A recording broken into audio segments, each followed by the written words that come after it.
for Mornings with Andrew. Coming to you live from the Fanatic Studios, here's your host, Andrew Salciunas, on 97.5 The Fanatic and the Fanatic app. Yes, one more day of it. One more day of Mornings with Andrew. All that work that Matt Menard had to put together, all the returns, the intro, all that kind of stuff. It lasted 2 whole weeks. The new lineup begins next Monday. Mornings with Marks and Salciunas. Me and Johnny Marks hanging out starting Monday morning from 6 to 10 every single day. And, of course, Brace and Dunn, Sean Brace, Ray Dunn, Connor Thomas producing the show. Middays starting next week as well. So, Connor, this is our last day together, man, and I'm getting sad already. Not because I won't be able to work with you anymore, but because I'm starting to get used to you coming in and telling me how I'm right about everything. All right. One time, I gave you a bone on the last day. Connor walks in this morning. He goes, "You know what, Andrew? You were right." I go, "Wow, man, I'm getting used to hearing that." You know, I was right about the relief help. I was right about a lot of things in recent memory. Maybe 2026 is just the year of me. Well, 25 wasn't, so it's about time. Yeah, look, again, Nostradamus wasn't always right. So Connor walks in and goes, "Man, you were right. Last night was awesome. Last night, the Field of Dreams game in Dyersville, Iowa, between the Phillies and the Twins. Obviously, we had the added bonus of the Phillies winning and playing a good baseball game, and Kyle Schwarber hitting the home run right away. Phillies win 7-1 yesterday. Aaron Nola pitched really well. The bullpen was great. So that was added bonus. But, I mean, the night was awesome, man. Like, the way they did it between Netflix and Major League Baseball, and I know this isn't the first year that they've done it, but having Hall of Famers come out of the cornfields with different members of both the lineups of the Phillies and the Twins. Like, last night was a beautiful night, and that's why going into the game, I said to you guys on the show yesterday, I will watch this game for the romance of baseball. I'm not going to watch this game with the knowledge that the Phillies are peeing away an opportunity to make the playoffs. I will not go into the game thinking, oh, my God, they need to win this one, or they're going to continue to spiral out of control. I went into last night's game as a fan of baseball, as a fan of the sport, as just a fan of romance when it comes to the sport of baseball. I have more romance with the sport of baseball than I do my own wife, to be completely honest with you guys. Like, I had tears coming out of my eyes yesterday watching that. But it was a great moment, a great night last night, and, Major League Baseball once again doing great work at the Field of Dreams game in Dyersville, Iowa. Over 7,000 people were in attendance yesterday. It was great. It was a beautiful night. Before we talk about the game, I got to ask this. Have you watched any of the Field of Dreams games in the past? I checked I know you're in, not a big – the big difference between you and I is you are like Philadelphia sports. I will watch all sports. I would have watched that game last night if the Phillies were not in it. I would have had if let's say the Phillies were on at the same time as the two teams playing in the game in the cornfields yesterday, I would have double screened it. Whereas you would have just watched the Phillies game yesterday, regardless of who they were playing and where. So you've checked in. I've watched in full. Like I bring up that Tim Anderson walk-off home run all the time against the Yankees, where you got the fireworks going off in the cornfields, right? In the cornfields, the fireworks are going off. Tim Anderson's rounding third base. Like, it was one of the most beautiful things that I had ever seen. Somebody edited it in, it was God Bless America or something. Like, I love that stuff, man. It had nothing to do with the Phillies. So what were you expecting going into last night if you weren't somebody that's locked in years past? I mean, I had a general idea of the pomp and circumstance around it. I knew they did the coming out of the corn thing, and I just expected a smaller venue for a baseball game. It felt very much like some of the other national broadcasts we've seen with the on-field interviews of players and stuff. Not that there wasn't, like, quote-unquote, anything special about it, because I thought it was a really cool night and a really cool presentation, but it's pretty much what I expected. I didn't get blindsided by anything besides the score bug that took up like 50% of the screen. The big score bug and the, very curious placement of gambling companies on the outfield wall. Shoeless Joe Jackson, the whole Chicago Black Sox thing. But it's like, yeah, let's talk about Shoeless Joe Jackson. And let's also talk about this FanDuel. Let's talk about draft. There's a couple on there. I forget which ones are on there. It was crazy. But last night was a beautiful night. So we'll talk more about it as the show goes on. But it's amazing, man, right? Like, this job that we do, it's 24/7. We're on the air from 6 to 10, but it's 24/7 because as you're watching the game like that last night, I'm thinking, all right, how do I pull something from this game to talk about on the air tomorrow? That's how this job works. I'm not complaining about it. It's part of the gig. I love it. I love that my brain is always thinking about content. It's just the way that it goes. But last night, man, not only was I thinking about what to talk about this morning, I was still thinking about something that happened during the show yesterday. We knew it was coming, that at some point somebody would have texted in, called in, YouTubed, Twittered, emailed, carrier pigeoned, whichever form of communication you still go with. We knew that at some point we were going to get the I don't want them to make the playoffs text. We knew that was going to happen. I called it out, I believe, on Monday, and it took till Thursday. Now, part of it was yesterday we were telling you to sound off and say whatever the hell you wanted about the Phillies. So maybe the guy that texted in, I don't even want them to make the playoffs, was just kind of going with the bit. Like, say whatever you want. Or maybe he was serious. I can tell you he's very negative on the Phillies. Our guy Steve, who texts in a lot. Okay. So I don't think it was going with the bit. All right, so Steve actually felt that way. And so I'm watching this game last night where it's just beautiful, right? Like, I'm not even thinking about the playoffs. I'm not thinking about anything else. It's like when I drove to Notre Dame a couple of years ago with my best friend Jimmy, who was a Notre Dame fan. I went to Temple. It was Temple Notre Dame. I knew that Temple was going to get absolutely smacked. So I didn't go to that game saying, I really hope Temple wins this one, and if not, I'll be disappointed. I didn't give a damn. Jamal Adams, remember him, former Eagle? He rushed for like 200 yards that day, and I was like, this is awesome, man. They keep on playing the fight song, and I'm watching Touchdown Jesus. This is great. So yesterday, I go into the ball game.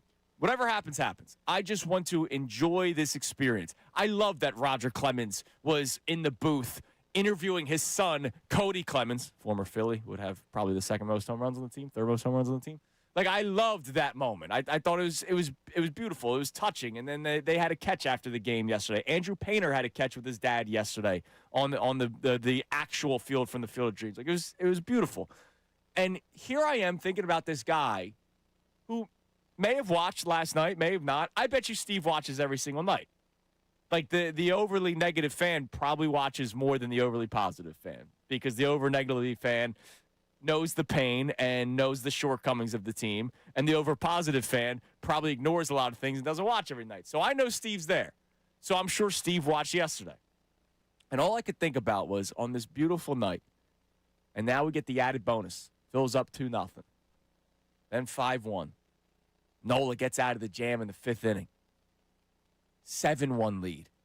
Bullpen, they're off today. So, everybody's going. They're on. Everybody's pitching. And all I can think about is Steve. Scuba Steve. All I can think about is Steve texting in saying, I don't want them to make the playoffs. So let's ask that question today. All right? And I bet you the answers are going to sway one way because they won last night. And it was a beautiful, romantic night. But I'll ask you guys, all right? 610-632-0975.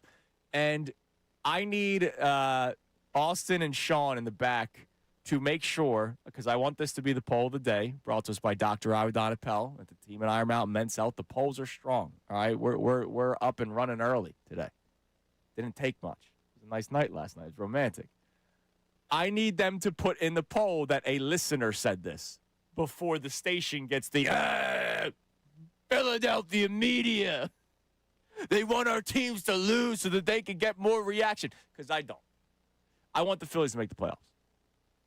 Regardless of the pain. Regardless of the suffering.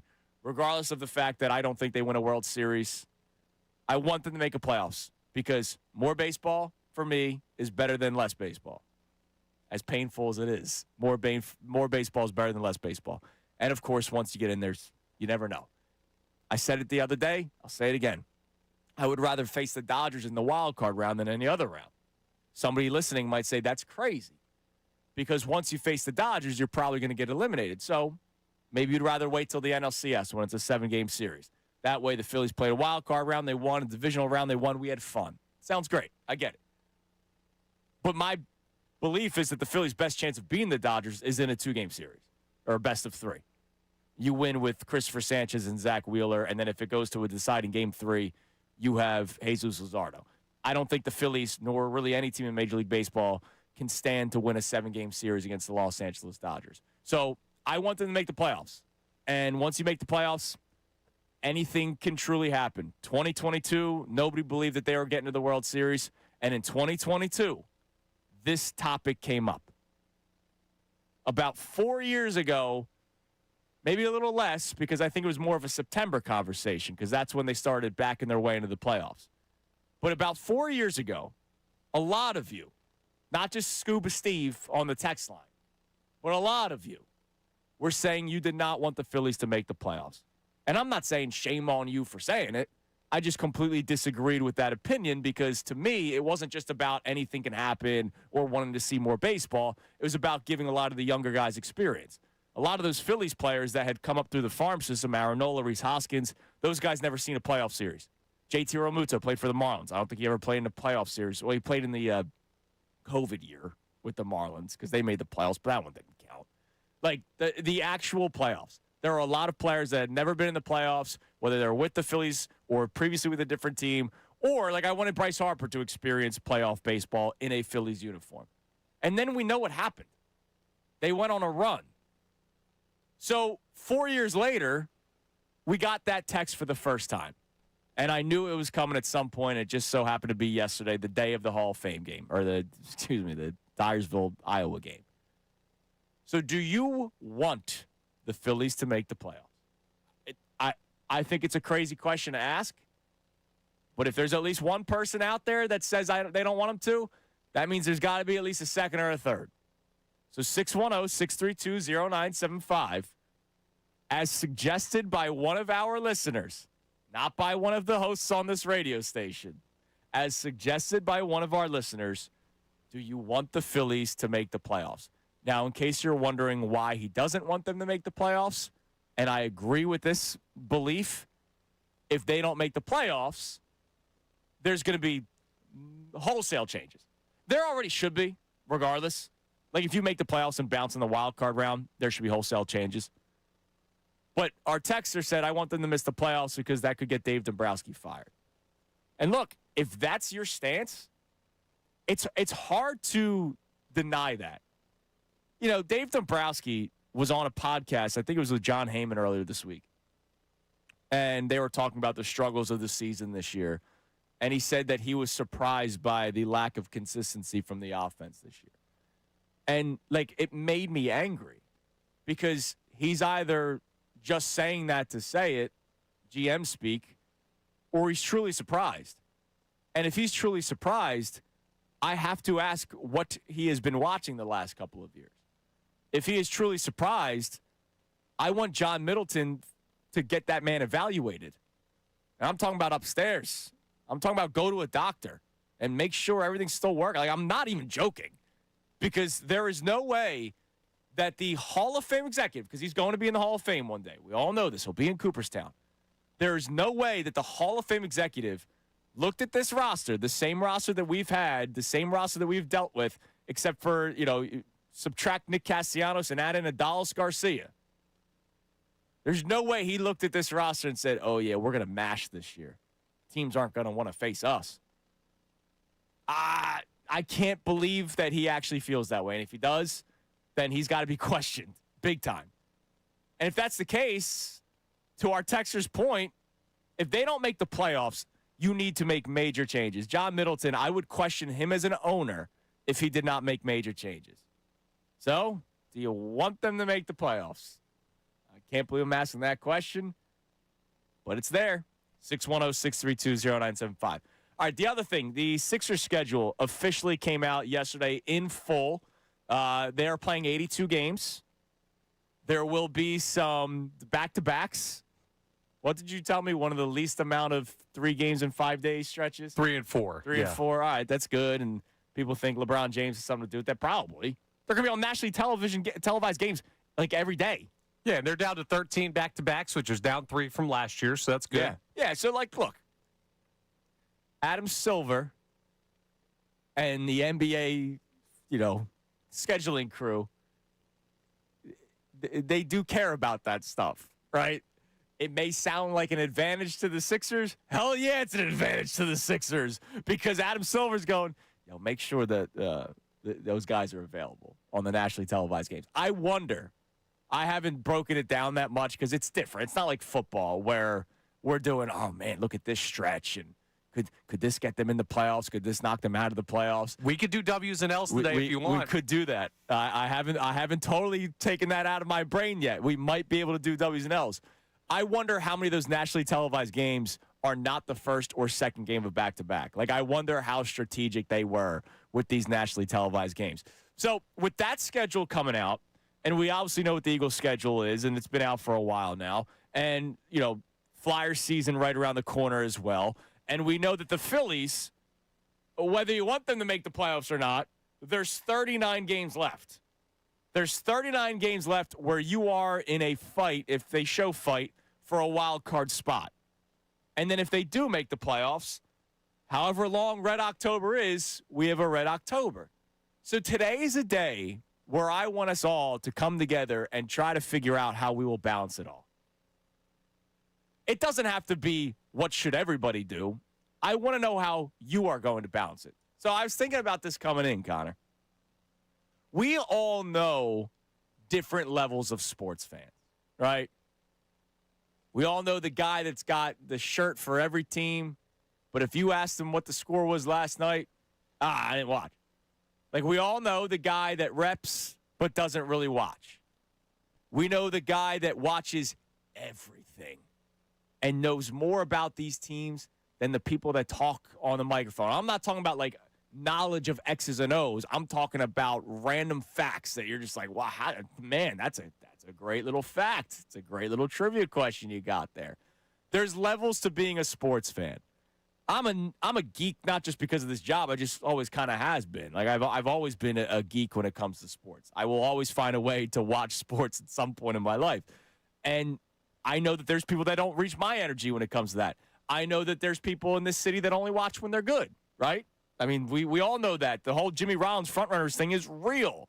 People took offense to it because it's real. We're always offended by things that are actually true. It's just how things operate. Everybody's got so little time on their hands outside of work, and if you're a parent, you get it, right? You're chasing your little one around, like, you get it. There's only so much time in the day. So how do you balance it? And this year, between a stretch run for the playoffs for the Phillies, hopefully a long Red October, the Eagles season, and the Sixers and Flyers, all four teams have expectations of some sort. All four teams have actual reasons to watch. And if you look at the Eagles and Sixers schedules, some of these games are happening at bad times if you consider it bad. We have Sixers Wednesday before Thanksgiving, if you guys still care about that stuff. I don't. I'm washed. Thanksgiving itself. I'm sure somebody's playing on Black Friday. Not that that's like a day, like, unless you're like that into shopping. Sixers have one on the 27th all right, as well. Sixers play Black Friday. We have Christmas Eve Eagles and Christmas Day Sixers. I think the 5 o'clock Sixers tip-off is like the perfect time for it. But as we talked about, John Kincaid knew nothing about this life. The life of the parents that say, no. It's Thanksgiving. We're sitting at the table. I remember opening his mind to that. He goes, wait, what? I go, yeah. My parents, during Thanksgiving, we watched football during the non-dinner period of Thanksgiving. But the dinner period of Thanksgiving is what, like an hour and a half? Because grandma's there, and you got to talk, and how's school doing? And, you got any girlfriends? No. Look at me. All that kind of stuff. And then there was dessert. And then, the parents have to have the cocktail. And you're just sitting there still, right? All of a sudden, 2 hours goes by, and you miss the entire first half of a football game. But we have a football game on Thanksgiving this year. We have a Sixers game on Christmas Day. So not just balancing your day-to-day life, but when your teams are good and when your teams are marketable, your teams are going to be on the biggest nights of the year. And you might say, oh, that's not a big night. It is. It is a big night to play on Thanksgiving. It is a big day to play Christmas Eve and to play Christmas Day if you're in the NBA. How are you going to balance it all? I can't wait. My wife is not going to be thrilled, but I can't wait. I'm locking in, and I'll do all the stuff that I need to do. You know, I'll help little Coop unwrap. That's early. The Sixers game's at 5 o'clock. What else do you want me to do? I've already cooked for 15 people. I'm going to watch the damn Sixers game. And the night before, yeah, I know it's Seven Fishes night, but can we start dinner a little bit earlier so I can get back for this game when they play at 8 o'clock on Christmas Eve? I think it's a nighttime game. Yeah, I believe so. How do you balance it all? I know how Christmas Eve is. Christmas Eve is my favorite day. I like it more than the actual big one. 8:15. All right. So how are we going to balance all this stuff, man? And I'm not talking about us as workers in this industry. I'm talking about you on YouTube, you in your car, you in your house right now. Like, there are people that aren't as, I don't want to say diehard, because you're a diehard fan whether you watch Christmas Day or not. All right? Like, I'm not saying you're not a diehard fan if you don't watch Christmas Day. But again, I know that there's people that go, oh, I didn't watch the game last night. So I imagine they won't watch on the big nights. How are we going to balance it? This is easy for me.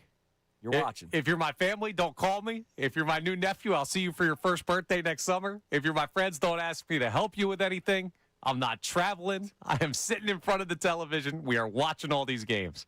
I'm sorry. I'm locked in. So you're completely ignoring it, like, hey, you're now Unc now. Your Uncle Connor. Like, hey, it's the first Christmas. He's 2 weeks old. Uncle Connor can wait. First Christmas, oh, dude, trust me, man. The parents will feel a certain type of way. Great Uncle LeBron is going to work. Yeah, dude, I'm just telling you, parents will feel a certain type of way. Great Uncle Jalen is out there spinning. If you're not there, man, if you're not there, parents will feel a certain type of way. Nah, they understand. I wouldn't.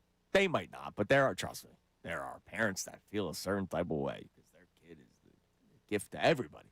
It's not just their gift. Sorry, family. It's everybody's gift. When he becomes the NBA leading scorer all time. All right. When he wins the Super Bowl MVP, then you'll be there. Then I'll show up. I'll be like Ricky Bobby's dad. Yeah. Leave me some tickets. Yeah, exactly. All right. So coming up next, I want this to be part of the conversation. Are you going to allow sports? If you're listening to this show right now, you're a sports fan.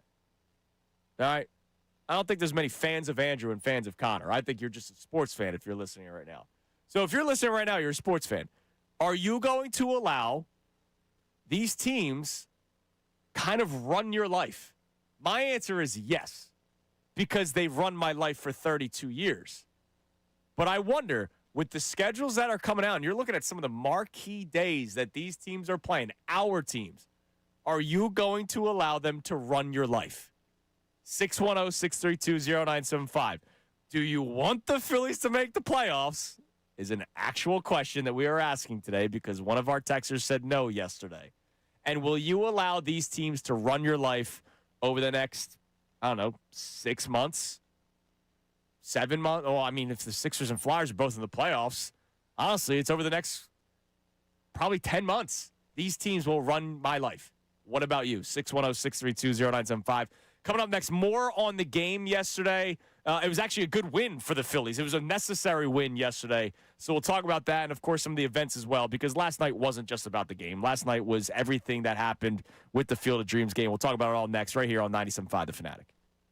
Now on 97.5 The Fanatic Sports Update. The Phils bounce back. I'm Connor Thomas. The Phillies had a dream night in Iowa, taking down the Twins 7-1 in the Field of Dreams game. Kyle Schwarber went yard twice on his way to a 3 RBI night. He won the game's MVP honors. Brandon Marsh also had a 2-run homer as he reached base in all 4 of his plate appearances. And Aaron Nola struck out 9 over 5 innings of 1-run ball as he seems to have found a groove. Schwarber talked about the win and the experience after the game. Overall, just an unbelievable experience. Obviously, we're happy we walked away with the win. I felt like from top to bottom, our lineup did a really good job on a really tough pitcher. And, we look classic Knowles, and the rest of our pitching just shut the door from there. The Eagles have a walkthrough today, their final work before their preseason game. They'll take on the Ravens in Baltimore tomorrow night at 7 p.m. The Sixers have their schedule fully released, as does the rest of the NBA. No surprise, they have 34 national games, the most allowed for a team over the course of a single season. And the Union will face New York City FC Sunday Sunday in their next MLS match. Don't miss Anthony Sanfilippo joining us at 8:05. He was out there in Iowa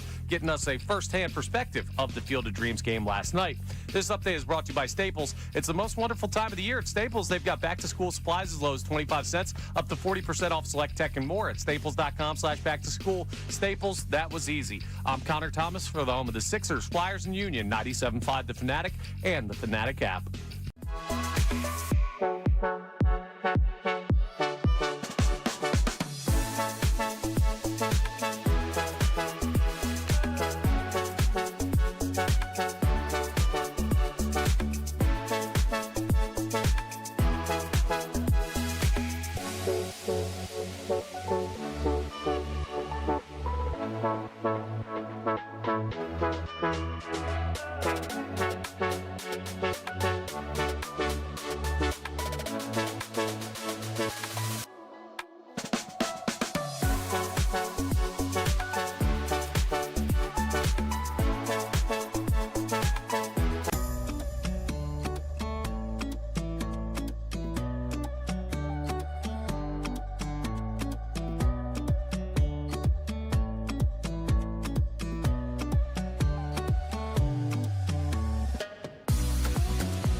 is brought to you by Bradford White Water Heaters. Bradford White is here for the pro. All right, 6:30 here on Mornings with Andrew, 97.5 The Fanatic.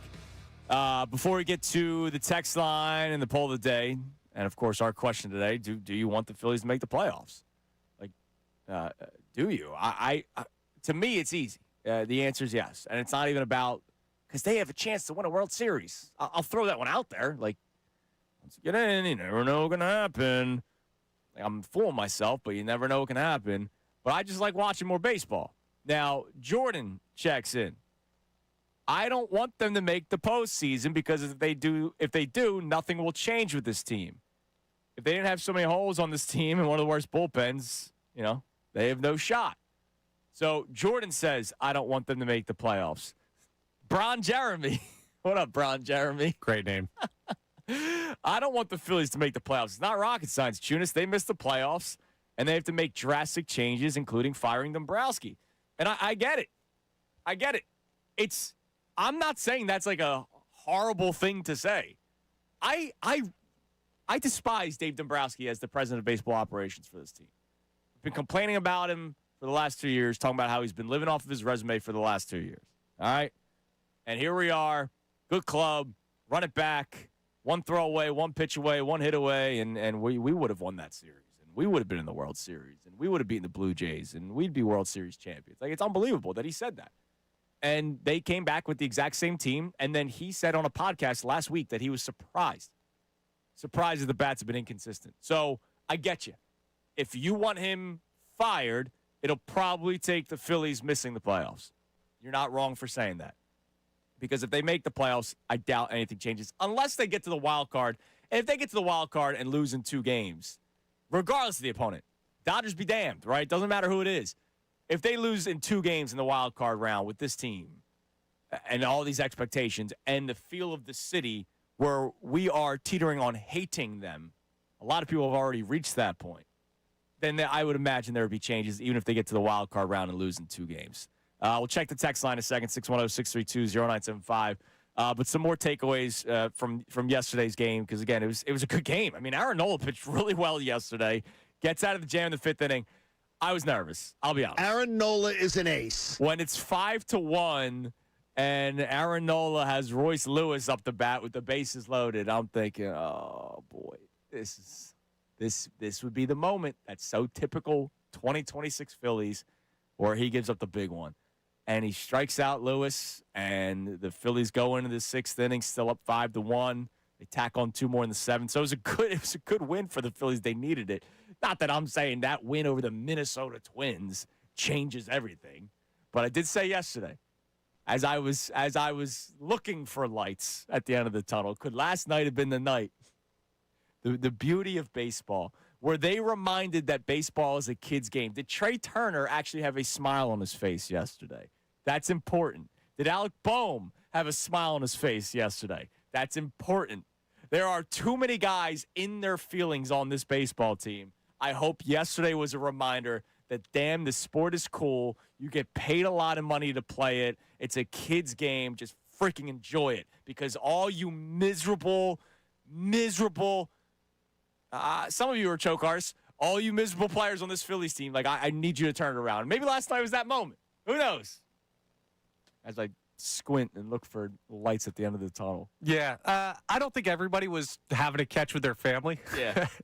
At the game yesterday, so maybe it didn't mean as much as some. Alec probably was jealous. But hopefully it wakes him up a little bit. That is a shame. It's a shame that It is. As much as I don't like the guy as a baseball player, I do feel bad that that's going on. It's terrible. Also, here's a random question. Not that we can ever get the answer to this, but I don't mind when players are mic'd up. Like, I think it's actually pretty cool. I know it's usually like the canned answers, right? It's, what do you guys got to do in the second? Oh, we got to play better baseball. Like, it's the same things. I get it. But every once in a while, you get like the moment where the guy's mic'd up and the ball's coming his way. So Brandon Marsh is mic'd up in left field in the 2nd inning when the Minnesota Twins, Luke Kershaw, right fielder for the Twins, he's the one that dropped the ball that went over the fence that Kyle Schwarber hit. But in the 2nd inning, he hit a home run of his own. And it wasn't that far over the fence. So Brandon Marsh is mic'd up, and the ball gets hit, and he goes, uh-oh, right? And he starts running to the wall. And Matt Vasgersian, who's the play-by-play man, has always been national, but he's been doing the stuff for Netflix now. He's doing this ball's deep. It's going left field, and he's talking. They don't cut the mic for Brandon. They don't cut the earpiece. Do you think at all Brandon Marsh is a little distracted trying to line up the ball in the wall while he's also getting play-by-play in his ear? Not one bit. See, if you could tune it out, you think he completely tuned it out? We already have the proof from earlier this year, and it wasn't him. Okay. Gabriel Rincones, who has played like 10 games at the major league level, took the sunglasses off of his hat and placed them on his face while he was tracking a fly ball and made the play. That's a good point. These guys are better than we give them credit for. I was wondering, this ball is going, and it wasn't that far. Like, he ran into the fence. It wasn't even he didn't even attempt to get it. And when you see where the ball landed, all right, man, if you did the whole, put your hand on the wall, jump, pull yourself, you had a chance. I mean, come on now. You had a chance. I wonder if, as he's going back to the track, and those are the things that are coming out of the mouth of Matt Vasgersian, is it distracting him a little bit? I don't think so. Probably not, because they hear crowd noise all the time. But I don't know. It's different. He's got an earpiece in. And his movement is he's getting live play-by-play in his ear of what he's doing. Yeah, maybe that helps. I think the bigger thing is just not knowing the field. Last time you ever play there. I'm sure that has a lot to do with it. All right. What do we have on the Davis Honda text line? Field of Davis Civics. Check them out in Burlington, 610-632-0975. All right. Our third member of the show here on air checks in, Steve, who is a big part of the topic that we're getting into. Oh, he chimed in. Okay, awesome. He says, I was angry the Phillies won last night because I know the Phillies in the end of this season will just break our hearts. All right, so he's way down on So it. Scuba Steve chimed in already. I appreciate Steve being a part of the show. And Steve, you got some power. You were on my brain yesterday. I don't even know who Steve is. I just know him from the text line. And here I am watching the Phillies game, and I got Steve on my mind. Like being angry that they won a game in mid-August. That's crazy. That's crazy to me. But we already have people chiming in already. We have the text line. We have the YouTube. We'll check the poll of the day here. Brought to us by Dr. Ivan Appel and the team at Iron Mountain Men's Health. The poll was strong right away this morning. Didn't take much. All right. Nice night last night, but some people aren't feeling so much about it. What do we got? All right, our question today, as suggested by one of our listeners, do you want the Phillies to make the playoffs? Yes or no? Your options, 75% are saying yes, and 25 no. Of course, the one response is, what a stupid bleeping poll question. Now, you know what's funny? If we didn't say as suggested by one of our listeners, that same guy would have tweeted at us. Philly media, why would you rage bait? Why would you put this out there? There's people that don't want it. 25%. I know it's early. All right, so it's very early on, but a quarter of the audience that wakes up at 6 o'clock in the morning that's on social media already, click no. They don't want them to make the playoffs. Like that's insane to me. But it's for, I guess, a reason. I'm not gonna say good reason because I can't agree with not wanting to make the playoffs. All right, but it's not like they're saying I hate Bryce Harper, so I want him to fail. It's if they don't make the playoffs, we can move on from a guy that we don't have faith in, and that's Dave Dombrowski. So I get it. I don't agree with it, but I get it. Like, this is one of those days where it's like, yeah, sports talk radio host, I can see both sides of the argument. Yeah, I get it more now than in 22. Because at least in 22, you had the great unknown of what are these guys in the postseason for this team. You hadn't seen them make that run before. Yeah, we have an idea of what they are now. Yeah, I think we kind of know. Yeah, it's really disappointing. It really is. What else we got on the Davis Honda text line? 610-632-0975. All right, we also have a check-in here from Joe the Cynic, who starts off by saying, I hope nobody got in trouble for my voice message yesterday. Bad news, Sean Rodman out on the streets. No, we're all good here. Yeah, he's back there. He says, I don't know if the Phillies missing the playoffs would change much with the front office. I think they're doing what they want, as fans will still show up for another year or two before having to rebuild. Well, you might have to wait a year. There might not be baseball next year. And then you're going to have to wait, too. Let's go to Jay in West Philly. My man, Jay, what's up, brother? Good morning. What's going on? What's up, dude? Jonas, how you feel? I'm good, man. How are you? Happy Friday. All right, man. Look, it's Friday. Look, I just wanted to call in before you get another partner, man. You know, I've been riding with you for a long time, so. Oh, you're the man. I appreciate you, Jay. Right. We'll be back at it Yeah, Monday. We'll be back at it Monday. Me and Johnny Marks. I can't wait. Yeah, I don't like Mark, so I'll be listening from a distance. Why don't you call him at 10 then and tell him that? Look, because I don't like him. Ain't no need for me to call and waste my time calling him because I don't like him. But I was just calling to give you a shout out, too. You're the man, Jay. I like Johnny Marks. I'm very excited to work with Johnny Marks. And you know what? You should give him a chance, Jay. How's that sound? I got to stick up for my partner. I haven't even started the show yet, and I already got to stick up for a guy? Come on, man. No, because y'all the only show I listen to on here. But, yeah, let's get back to it. The Phillies, I don't want them to make the playoffs. I don't want them at all. Same thing every year, and they keep getting a pass because they play 162 games. Everybody wants their summer to be fulfilled. They can watch a game, but it's the same thing every year. Yeah, I don't think, Jay, this time around, I don't think they're getting a pass. Like no, because here's the thing, Jay. You know, I appreciate you listening every single day.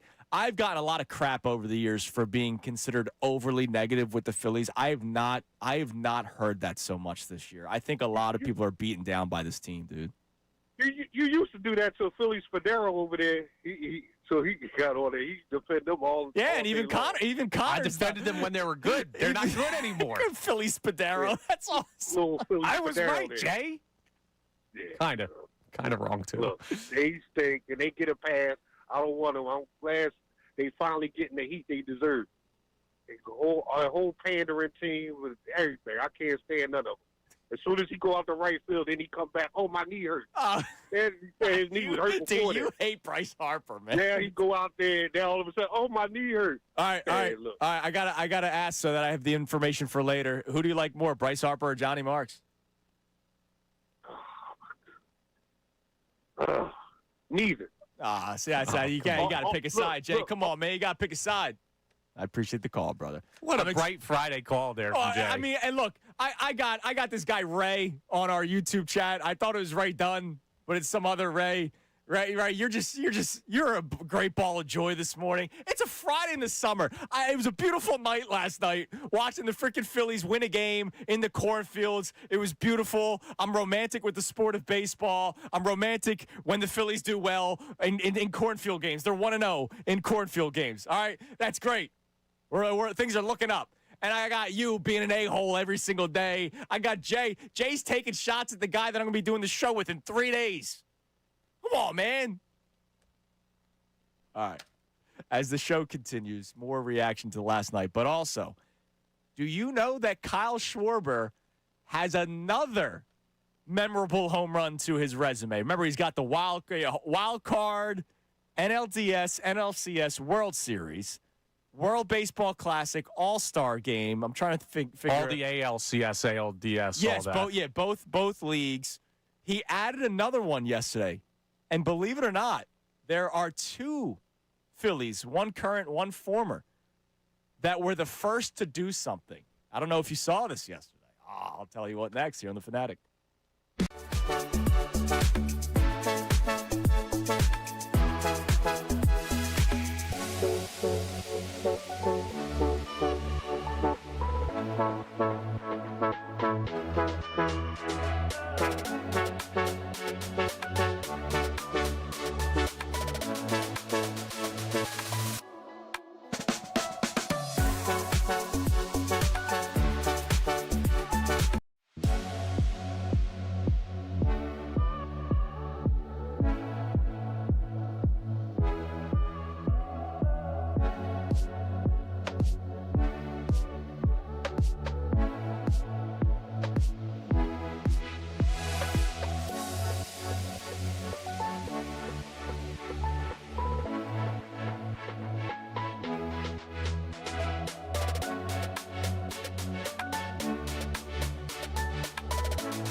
Salciunas, a.k.a. the host, and Connor Thomas, a.k.a. producer, are back to bring you more hard-hitting Philly sports talk on Mornings with Andrew, right here on 97.5 The Fanatic and the Fanatic app. All right, it's 6:49 here on Mornings with Andrew, 97.5 The Fanatic.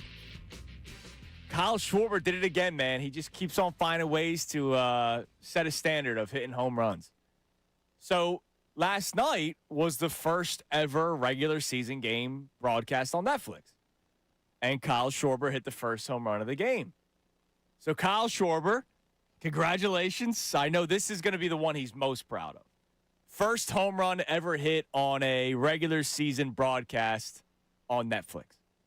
He's not the only Philly to have done something like that. So I have this per Sports TV news and updates on social media. It counts for everything. I have every player that hit a home run, the first home run, on each market. That's had a game. Interesting. Okay. So, as you know, Andy Pofko hit the first one on CBS. Yeah. Like a shot heard around the world. Yeah, I know you knew that one. How about this? I didn't know that Jackie Robinson hit the first home run for NBC. First home run on an NBC broadcast. And then I know you have a couple of Wally Westlake jerseys lying around. He did that one for ABC. They're right under the Thibault jerseys. Wally Westlake. Now we get a little bit more up to date here. For ESPN, Sam Horn hit a home run. Not familiar with your game. Fox, Fred McGriff. TBS, this is a bust-out name with the Rockies. Yorvit Torrealba hit the first home run on TBS. Brian Dozier with the Twins hit the first home run for Fox. Matt Beatty, first YouTube home run. Did that with the Dodgers. Apple TV was Jeff McNeil. Boo. Roku was Tyler O'Neill, the guy that hit, what was it, 7 straight opening day home runs? I think it was 6 straight. Yeah, the record broke this year, 6 straight opening day home runs. And then the other Philly, let's see if you can guess it, Peacock. So that's affiliated with NBC. Phillies outfielder of the past. Okay. I don't know what year it happened. So I'll give you, here, let me go up to his Pro Baseball Reference page. I'm going to assume it was sometime between 20 and 23. Maybe. He was on the Phillies for quite some time. 7 years, 2015 to 2022. Outfielder that did But it. how about Starter? this? Oh, he was a starter, all right. But he was not with the Phillies in the postseason in 2022. Oh, God. His name is not coming to me. I could see him. Who is it? Because I'm not just going to waffle. Oh, Odubel Herrera. Oh, yeah. Okay. Before getting released. That's not who I was thinking of. Because nobody wanted him around, players and fans. Because, he was also not the greatest person off the field either. All right. Let's go to Mike. So great company there for Kyle Schwarber. Company. Is Mike from Delran there? Because my phone here says he's not. But, Yeah, he's on hold right now. All right, we'll get him in a second. Punch him up. They're talking to him in the back. Oh, okay, my bad. All right, then what do we have on the Davis on the text line? Philly Davis, check him out in Burlington, 610-632-0975. We have a lot of people checking in on the Phillies conversation. Mike from Phoenixville says, I want them to make the playoffs, obviously, yes, but it's not like an over-the-top, super enthusiastic excitement. Future looks dim, and within the next 2 years, there will be plenty of years of not making the playoffs. So let's take the 3 days of October baseball we'll get this year. I mean, I want it. Like, I want it.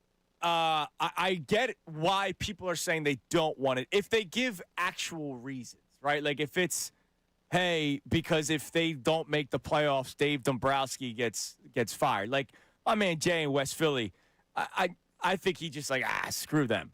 They're not going to win anything. So what's the point? That's the one I hear you, but that like isn't a real reason. What's the point? It's just not. You wouldn't. Why would we say that? What's the point of making the playoffs? I understand the pain and I understand the suffering, but if you're going into the playoffs expecting the pain, then what difference does it make?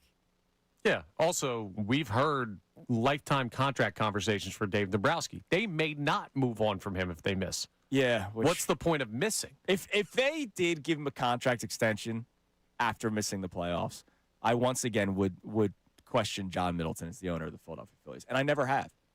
I think he's a tremendous owner. Citizens Bank Ballpark is beautiful. They do a great job every single day. All right, I think John Middleton is a spectacular owner, and I'm pro owner that opens up their wallet and just pays, right? Pays player after player. They have the 4th highest payroll in baseball. But John Middleton usually doesn't have much say with the actual construction of the roster. He kind of lands the big fish, right? I'll fly out to get Jake Arrieta. I'll fly out to get Bryce Harper. I'll fly out to get Kyle Schwarber. I'll get on the jet to do those. But he's not like, yeah, Otto Kemp. Let's get him on the team, right? Like that's not his role. And so his role is, do I have the right people in place to make these decisions? And Dave Dombrowski has not shown that he is the right person. And if they don't make the playoffs and if he gets a contract extension, it's probably the first time I'll ever question John Middleton as an owner. Yeah, I think that's totally fair. It will be the first time I question it. It's totally fair. Yeah. But as far as missing the playoffs is concerned, the other thing you got to account for in this talk is there's going to be a point in May or June next year where you're sitting there without baseball going on because they're in a collective bargaining agreement dispute. You're like, man, it would have been nice to have a couple more games. That's the other thing. You're going to miss baseball next year. Yeah. A lot of it. Potentially all of it. Potentially all of it, man. So make the playoffs, please. As it stands, Phil's half-game lead over the Diamondbacks. They're back in it. They're back in the third wild card spot. And after yesterday's 7-1 victory, they're back at -1 on the run differential. Do they finish with a run differential of over under 4.5? Over. All right, over under 9.5. Under. All right. I think they're right in like the 6 to 8 range. That's amazing, man. This team over the course of the season, the Cubs are the top wild card spot. Do you know what their run differential is? 100 and something. Very close, yes. Plus 108 as the top wild card team. And the Phillies as the final wild card team are -1. It's unbelievable, man. Coming up next, we get back to where we started. We talked about some of the games that are going to be of note this year for the Sixers and Eagles when you look at the schedule. The Thanksgiving Eve, the Thanksgiving Day, Black Friday, Christmas Eve, Christmas Day. They have a lot of marquee matchups. Are you going to allow the Sixers, Eagles, and Flyers to sort of run your life over the next 10 months?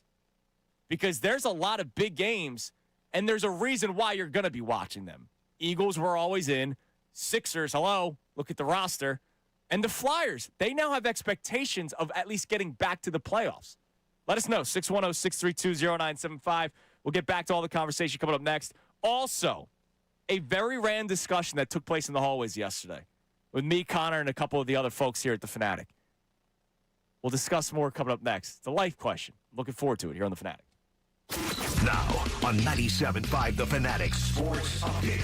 Phil's win in heaven. I'm Connor Thomas, and the Phillies had a dream night in Iowa, taking down the Twins 7-1 in the Field of Dreams game. Some would call it heaven there with the way the Phils played. Kyle Schwarber might. He went yard twice on his way to a 3 RBI night and MVP honors of the game. Brandon Marsh also had a 2-run homer as he reached base in all 4 of his plate appearances. And Aaron Nola struck out 9 over 5 innings of 1-run ball. He seems to have found a groove. He talked about the win and the experience after the game. It was a really nice pitch here. It was a beautiful field, beautiful scenery. Fans were great. So it was really cool to check this one off, and definitely will look back at this later on in my career and after I'm done. Phils have an off day today as they travel up to Minnesota for the final 2 games of that series. The Eagles have a walkthrough today in their final work before their first preseason game. They'll take on the Ravens in Baltimore tomorrow night at 7 p.m. The Sixers have their schedule fully released, as does the rest of the NBA. No surprise, they've got 34 national games, the most allowed for a team over the course of a single season. The Union will face New York City FC Sunday in their next MLS match, and we'll talk to Anthony Sanfilippo coming up at 8:05. He was out there in Dyersville watching firsthand the Field of Dreams game, talk about the experience and where the Phils are at right now in their season. I'm Connor Thomas for the home of the Sixers, Flyers, and Union, 97.5 The Fanatic and the Fanatic app.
Here on 97.5 The Fanatic Mornings with Andrew.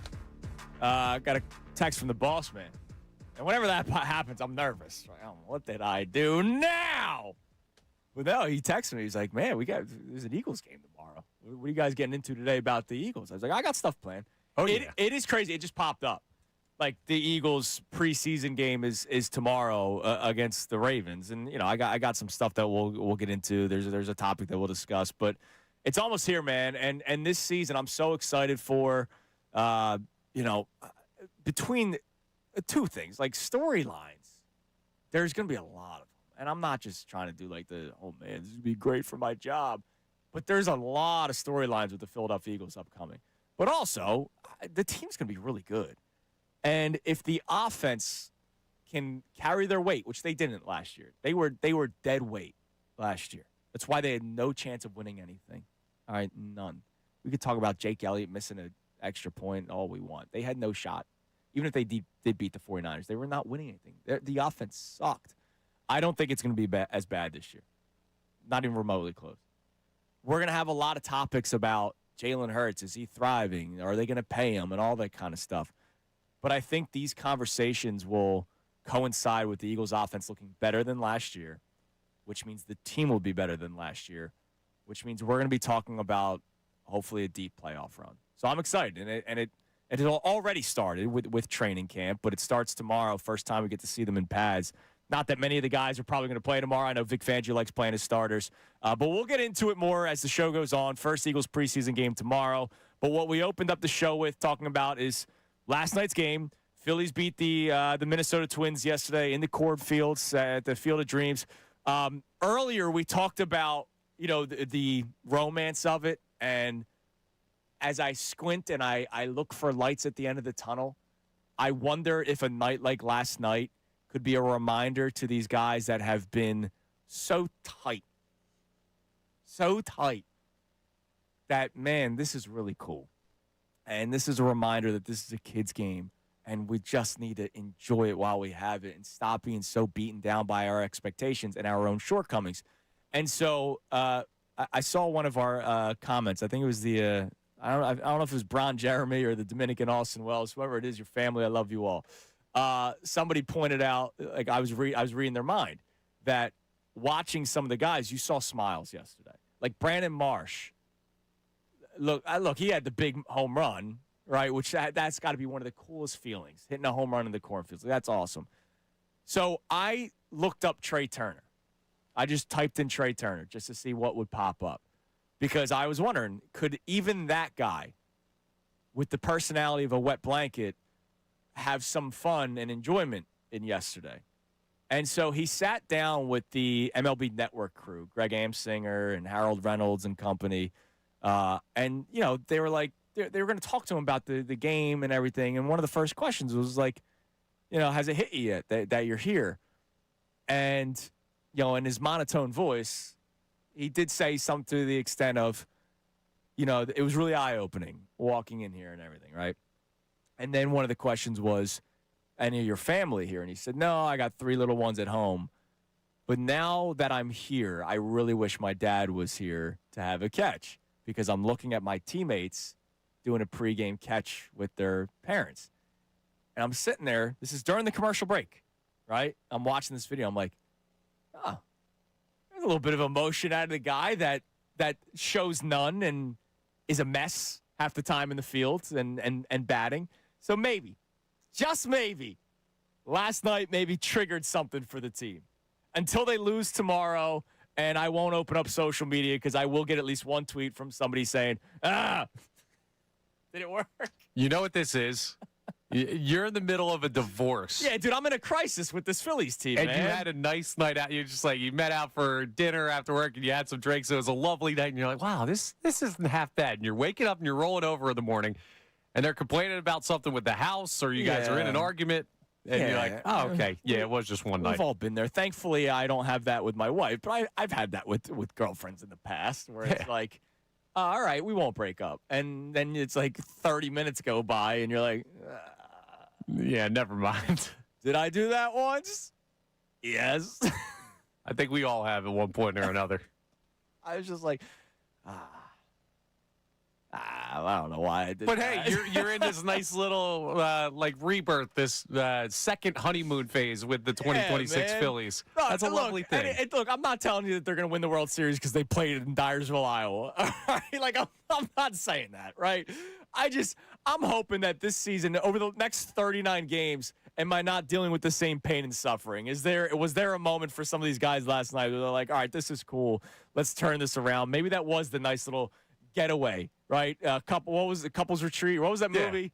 What the hell was that? I love that movie. It was in like Sedona, Arizona. No, there were some good pictures that came. No, that was the Diana Rossini retreat. No, the one. Yeah, with like Jason Bateman and all those guys. Right. Couples. Vince Vaughn. I forget what it's called. Yeah, like that. Maybe that was last night, and then they all hate each other 3 days later. Like maybe. I'm looking for something, man, and hopefully last night was a bit of a turning point for the Phillies. All right, and one of our other topics is, will sports run your life over the next 10 months? All right, 10 months from now is the month of June.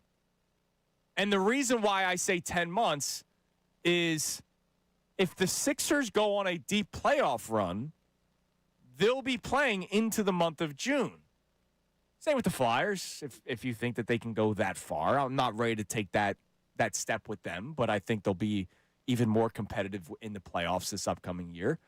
And I don't include the Phillies because I don't know if we're going to have baseball. And so any of these conversations, if you've been listening to the show, just understand that I'm going to the assumption there's no baseball, so I'm not even going to talk about the 2027 Phillies. So in the next 10 months, you will watch the remainder of this season for the Phillies and playoffs. You will watch the entirety of the regular seasons of the Eagles, Sixers, and Flyers, and hopefully long playoff runs. And how much will it run your life? Because the Sixers are going to be on nationally televised games like every other night. And the Sixers and Eagles are playing on holidays. Every holiday. Thanksgiving, Christmas Eve, Christmas. We have a Eagles or Sixers game on those days. And then the other ones that people might care about, the Wednesday before Thanksgiving, it's not really something for me anymore with a little kid. But as you and I talked about before the show, Connor, it's actually the perfect Wednesday before Thanksgiving game because it's at 5 o'clock. And so if you're somebody that still does the, come back home and it's like the high school reunion at the bar or whatever, the Wednesday night, you can go out for that Sixers game, and when the Sixers game's done, it's 8 o'clock, and you have the rest of the night. People care about this stuff. Yeah, and Thanksgiving's at 4:30, so all you got to tell your family is, hey, I'm hitting happy hour the next 2 days. That's it. I'll get you in the morning. Middays were good. Wait, so what are you going to do for the Eagles game? What do you mean? I like, all jokes aside, like, are you going to watch at wherever you do Thanksgiving, or will you make it back to your house? I'm going to be watching. I'll probably be doing pregame leading up to it. True. And I already texted. I texted when the schedule came out for the Eagles. Thanksgiving's canceled. Yeah. I have to text this morning and tell them Christmas is canceled. Sorry. And Christmas Eve. Yeah, well, Christmas Eve isn't really. We don't do all that much for that. That's my favorite day. So I'm I get a bottle of whiskey and I wrap up the presents. That sounds like a nice time. It is a fun time. Play some Christmas music. It's great. That sounds nice. All right, what do we have on the Davis Honda text line? You can feel the Davis difference. Check them out in Burlington, 610-632-0975. And we'll update you on the poll coming up in a moment as well. Because there was a text that we got yesterday from Steve, our texter Steve. I don't even want them to make the playoffs. Because if they don't make the playoffs, maybe Dave Dombrowski gets fired. I can't even argue that. It's not my answer. I want them to make the playoffs. And I'm not even saying because they have a chance. I just want them to make the playoffs. And then we'll take it as we go along. To say I don't want them to make the playoffs, I think it's crazy. But if you're giving me the actual reason why, like, at this point, I can't blame anyone for saying it. So what do we have on the text line? All right, Kyle in Maryland checks in on the balancing sports and life conversation. Says, love my teams, but family always comes first. Playoffs, I'll do everything I can to watch, but if family is in the way, so be it. These players don't care about us, and that's okay. So, wait, I'm confused. So are they not watching on? I guess, yeah, okay. If they've got family stuff going on. That's fine. I'm not saying, fake fan. Like, no, that's totally fine. I wonder how people are going to balance it. Like, the good news is these games are all later. Like, if it was 12, if the Sixers were playing at 12 o'clock, remember, like, the first year out of the process rubble, like, they had the 12 o'clock start. I think it was against the Knicks. It was a 12 o'clock Christmas Day game. I watched that with my dad, my father-in-law, and all that kind of stuff. But there was no little kids running around. Like, it was just, this was early stages of marriage. Like, it was just, we're here together. If the game was at 12 o'clock now and we host Christmas the way that we do, I don't think I'd be able to watch it. A couple of years ago when the Eagles played on Christmas, right? Christmas against the Cardinals? I forget what it was. They played on Christmas. I was cooking. Yeah, must have been. I missed the entire first half because fake fan. Yeah, fake fan.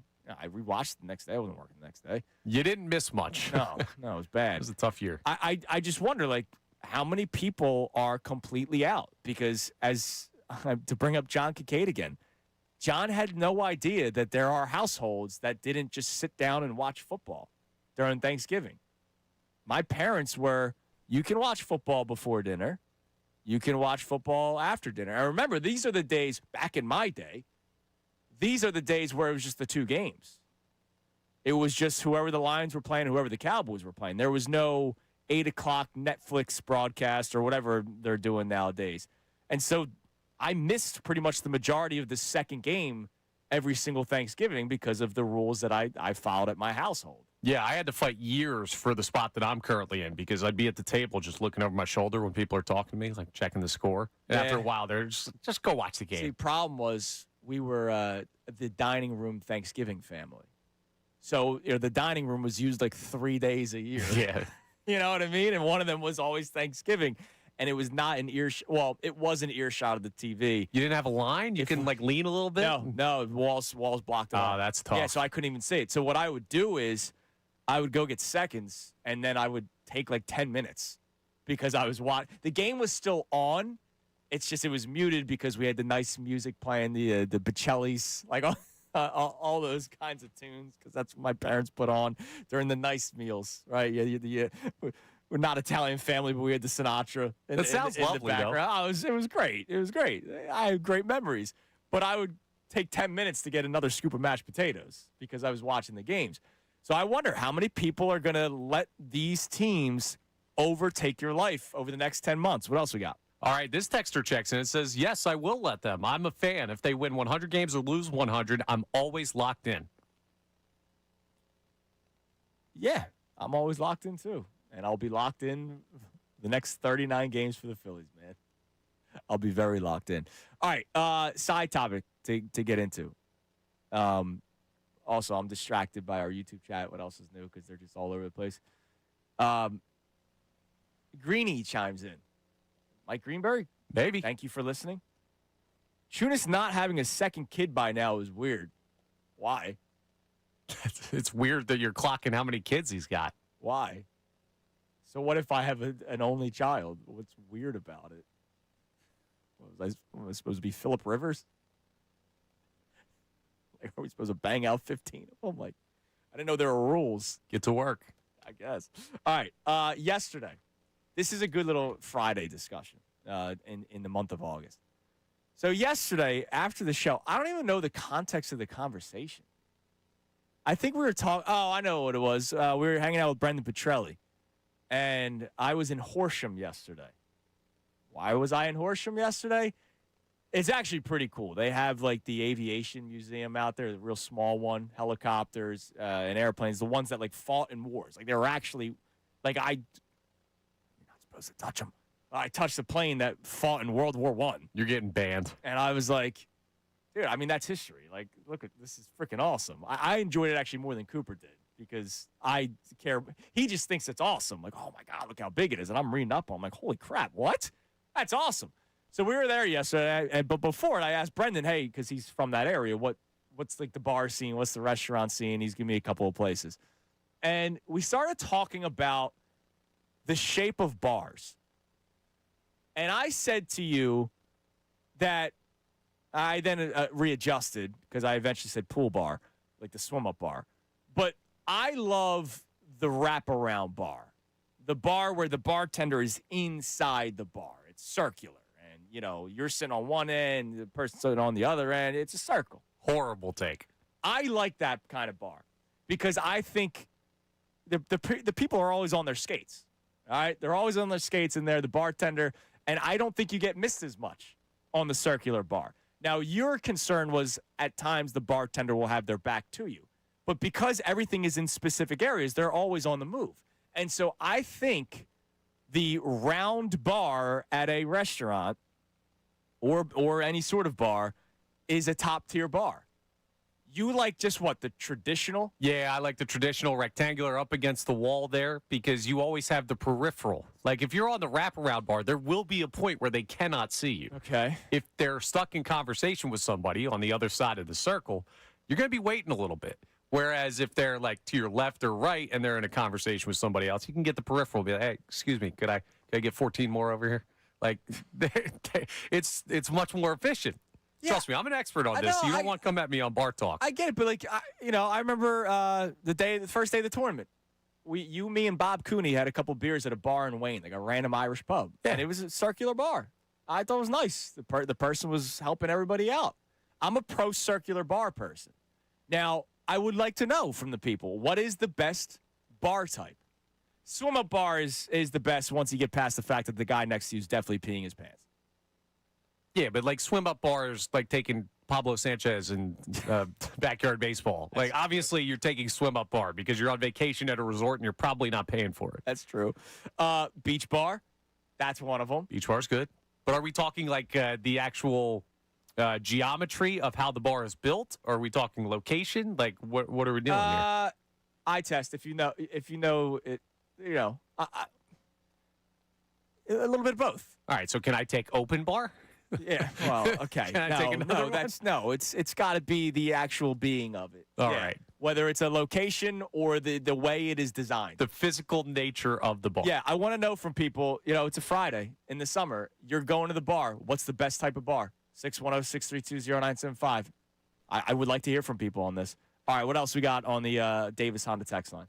All right, we have a check-in here from John in Tennessee who says, the only time Philly teams didn't run my life was when I was serving overseas or before sports packages got you games elsewhere. The frustrating part of the Phillies is that last night they showed what they can do, even in a national spotlight. That's why we as fans get so frustrated. The talent's there, but they're lackadaisical on a daily basis. Yeah, I mean, they are. They're not a good fundamental baseball team. They're just not. They are a talented team. They're not a good, quote-unquote, baseball team. Crazy to say because they've been in the postseason the last 4 years, and they could make it for a fifth straight season, this year if they get in. But there's a reason why they haven't won a World Series. It's because they're not fundamentally sound, and it stood out last year. Like last year against the Dodgers, the whole we were one throw away, one this away, one that away, one base running mistake away. Well, yeah, you're making mistakes because you're not a fundamentally sound baseball team. You rely on your great starting pitching, who are very talented, and you rely on home runs. The one game they won, Kyle Schwarber hit 2 home runs. All the other games they lost, they weren't finding ways to score runs, except for game 1 when they had the early lead, and then for whatever reason they went to Matt Strahm out of the bullpen and did not use Ranger Suarez, which was the original plan that they talked about. But, other than that, they're not a fundamentally sound baseball team, and it's a shame. But it's why you watch every night, because a night like last night, cornfields or not, you saw what the team's supposed to be. You saw a team put up 7 runs. You saw Kyle Schwarber hit 2 home runs. You saw guys do things offensively. You saw Luis Ariz 3 hits yesterday, so hopefully he got out of his rut. Did Kevin Long fix him? Kevin Long broke him, according to everybody. Did he fix him? Yeah, breaking him down to build him back up. It's a smart move by the hitting coach. Exactly what's happening. All right, coming up next, one of the events on the sports calendar is tomorrow. We've been talking about some of the big days coming up. We have one tomorrow. I wouldn't consider it big, but it is the first preseason game. We have preseason action, Eagles, Ravens. Is the starters debate, should they not play, officially dead? We'll discuss that coming up next. It's Mornings with Andrew here on 97.5 The Fanatic. All right, are you getting ready to move? Starting to organize the garage or the attic? Something that I do at the beginning of every summer, sort of in that spring cleaning phase. I clean out the garage just for me to make it dirty throughout the course of the summer because it's where I have my lawnmower and all my lawn equipment. And so then I just bring in dead grass and I get it destroyed. And then, of course, I have a only child who's now 4 years old. And so there's a lot of baby stuff that is in the garage that needs to either be passed down to somebody else or it's got to make its way to the trash. This is why I have the perfect cleanup solution for myself and for you. And it's the Bagster. The Bagster is by far the most convenient and affordable way to help with your cleanup. The Bagster, it's a great product. It's an awesome product. It's a 3 cubic yard dumpster in a bag sold at Home Depot, Lowe's, and all of your local home improvement stores for only $29.99. That's only $29.99. The Bagster, it is so easy to use. If you have not seen one of your neighbors yet, then I don't know where you live. You must live with no houses within 10 miles of you. Whatever your cleanup plans are, cleaning out the garage, the attic, you're maybe remodeling, I'm telling you, the Bagster bag can take it on. Just go buy it, fill it, and simply schedule your collection, and it's gone. So you can buy it and say, you know what, I'm not ready to do this yet. I'll wait a week. I'll wait 2 weeks. I'll procrastinate. I'll wait 2 months. Oh, it's football season. I'll wait till next year. It's all right. You bought it. It's yours. And then whenever you fill it up, you call, and they pick it up. It's that simple. No time limits, completely on demand. Go to Bagster.com and find the store nearest you for more details. This is Andrew Salciunas telling you to clean it up with the Bagster dumpster in a bag. Now on 97.5 The Fanatic Sports Update. Phillies take down the Twins. I'm Connor Thomas. The Phillies had a dream night in Iowa, taking down the Twins 7-1 in the Field of Dreams game out in Dyersville. Kyle Schwarber went yard twice on his way to a 3 RBI night at the plate. He won MVP honors for the game. Brandon Marsh also had a 2-run homer as he reached base in all 4 of his plate appearances. And a great start out of Aaron Nola, who struck out 9 over 5 innings of 1-run ball. He seems to have found a nice little groove in the second half of the season. Schwarber talked about the experience and the game afterwards. Overall, just unbelievable experience. Obviously, we're happy we walked away with the win. I felt like from top to bottom, our lineup did a really good job on a really tough pitcher. And, you know, we looked classic Knowles, and the rest of our pitching just shut the door from there. Phils have the day off today as they and the Twins travel up to Minnesota for the rest of that series. That'll begin tomorrow. The Eagles have a walkthrough today in their final work before their first preseason game. They'll take on the Ravens in Baltimore tomorrow night at 7 p.m. The Sixers have their schedule fully released, as does the rest of the NBA. No surprise for them. They have 34 national games, the most that they're allowed to have in a single season. That's the LeBron James effect, folks. And the Union will face New York City FC Sunday in their next MLS match. We'll talk to Anthony Sanfilippo coming up at 8:05. He was out in Iowa watching that game firsthand. What was the experience like, and where are the Phils at right now as they continue their season? I'm Connor Thomas for the home of the Sixers, Flyers, and Union, 97.5 The Fanatic, and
bucks on the BetParks app and play all your favorite casino games. There's always another way to win on the BetParks online casino and sportsbook. Must be 21 plus in PA, New Jersey, or Maryland. Gambling problem? Call 1-800-GAMBLER. It is 7:29 here on Mornings with Andrew. All right, couple of things before we get to the Eagles preseason game tonight. PSA, and then a random conversation that just happened during the commercial break about 2026 and beyond with the world of Zoom. All right, your PSA, because now the person's getting a little over the top here about the kids thing. You should never ask people why they do or don't have kids, because maybe sometimes it's personal. Just saying. Maybe it's the story that I've told in the past that my wife's life was at risk when she was pregnant and gave birth to our child and almost died. And so maybe that's why I don't have another kid. So use that as a lesson to anybody that you shouldn't ask those questions. Maybe we learned something today. Wonderful. On the other hand, I almost took your current one out at the beach. So You did. Maybe you should almost hedge your take that bet one out. a little bit. You're right. You're right. Maybe. All right. The other thing. So we're in the world where everything's virtual nowadays, right? You do Zoom stuff, interviews, all that kind of stuff. So I'll admit something. I'm the dress up top half, and I'm wearing shorts at the bottom. All right? So I do these virtual Stay Well Health chats once a month, or I speak to a different doctor from the team at Virtual. You can find them on 975thefanatic.com. They're awesome. I learn a lot. But I rock Fanatic polo, and I'm usually in basketball shorts underneath. Question. Will there be a day, has there already been a time, where somebody who is interviewing for a job, who's wearing like the suit, suit and tie, dressed up, but they're wearing the basketball shorts underneath, will there ever be a time, or do you think it has already happened, where the person that is interviewing you says, stand up? I'm sure it's happened. All right. And if they do that, like, I would be like, okay, look, yeah, I'm wearing basketball shorts. Well, do you think I'm going to wear this at work? Like, do you think if I'm coming into the office, I'm going to wear a suit and tie and shorts? Or if I'm working remotely from home, do you think I'm going to be wearing a suit and tie in my living room? Like, would somebody have a problem with that? I can't imagine that they would. I don't know. It's some weird, put the effort in thing. I saw Will Smith get hired at a big brokerage without a shirt in that movie that one time. So as long as you either have on a really nice pair of pants or a really nice top with the shirt and the suit, then I think you're fine. Yeah. All right. Yeah, I just wonder if somebody has ever done the whole stand up, let me see your entire attire. And if they do, like, what are you going to say to them? Like, you going to be upset? Hey, I hurt my ankle. I can't stand up right now. I'm going to come up with something. Oh, I would stand up right away and be like, yeah, you got me. But, like, what's the problem? I don't know. I don't hire people. They don't give me that type of clout around here. All right, preseason action tomorrow, 7 o'clock, Eagles-Ravens. Ooh, we're locked in. We got a line on the game. We know what the spread is. I can find it for you. Eagles-Ravens preseason tomorrow. All right, here's the topic. Because the topic isn't anything about this upcoming season and Jalen Hurts and Sean Mannion and what do you want to see tomorrow night? Because what I want to see tomorrow night is people just get out of the building. We've reached that point. Shocker, as you guys know, I'm the oldest 32-year-old, and at one point the oldest 31-year-old, and the oldest 30-year-old, and the oldest 29-year-old. I was always play the starters in the preseason guy. I always was. Because I hate hearing about the extended preseason and the regular season. Like, these are the games that matter. You could lose your division by one game, and man, maybe if you were prepared week one and you didn't lose that game, maybe you'd be in the playoffs right now. Undefeated week one under Nick Sirianni. Exactly. Well, I'm talking. This isn't everything. This isn't just tailored to the Eagles. I feel you. This is any team. Believe it or not, I believe in working toward things. Wow, what a crazy concept. Won't put on pants for a meeting, though. That's a good point. So, is that debate officially dead? The don't play starters unless you have two guys out there that are competing for a job. Like, I think it's crazy that the Vikings already announced that Kyler Murray is the starting quarterback over J.J. McCarthy. Like, I thought they'd at least have them compete in a training camp or in a preseason game or two. But honestly, every time you talk to somebody that covers the NFL, they say the same thing. They value the joint practices more because it's a controlled environment, as controlled as you can possibly make it. And training camp's a controlled environment. When there's no other team, it's a controlled environment unless your team's fighting against each other, which we'll talk about later. Is that, I don't even want to say debate anymore. Like, we can debate it. You can call in and say, I believe they should play. But are you just speaking to emptiness at this point? Yeah, 100%. And I'm not even saying the Eagles. I'm saying, like, league-wide. And I get it. Every once in a while, you'll see I think Joe Burrow played in a preseason game last year. Yeah, because remember their do you remember the crazy record they had? They were terrible to start the year. 0-2. They started 0-2 for like 5 straight seasons, something like that. And so they thought, all right, we're going to play in the preseason, and that's going to change everything. And it didn't. Didn't change anything. And we'll see Patrick Mahomes go out there with Andy because Andy likes doing that. He likes the dress rehearsal game, even though there's only 3 preseason games now, so the dress rehearsal game's week 2. Is that debate, like, is there even a point to have this topic anymore? Like, I feel like I'm wasting your time right now. We haven't even talking about this. Like, I always judge things by what people text in. Not that we do exactly what everyone tells us to do, but if we're hearing something from a lot of our listeners, hey, is this a conversation we should have? We haven't gotten anybody bringing up, oh, will the starters play? Should the starters play? That, to me, is a pretty good indicator, especially in a football town like Philly, that we're not having those talks anymore. Yeah. I mean, I'm sure it happens. I'm sure somebody's going to bring it up. Like, I'm bringing it up just sort of, is there even a point of having this conversation anymore?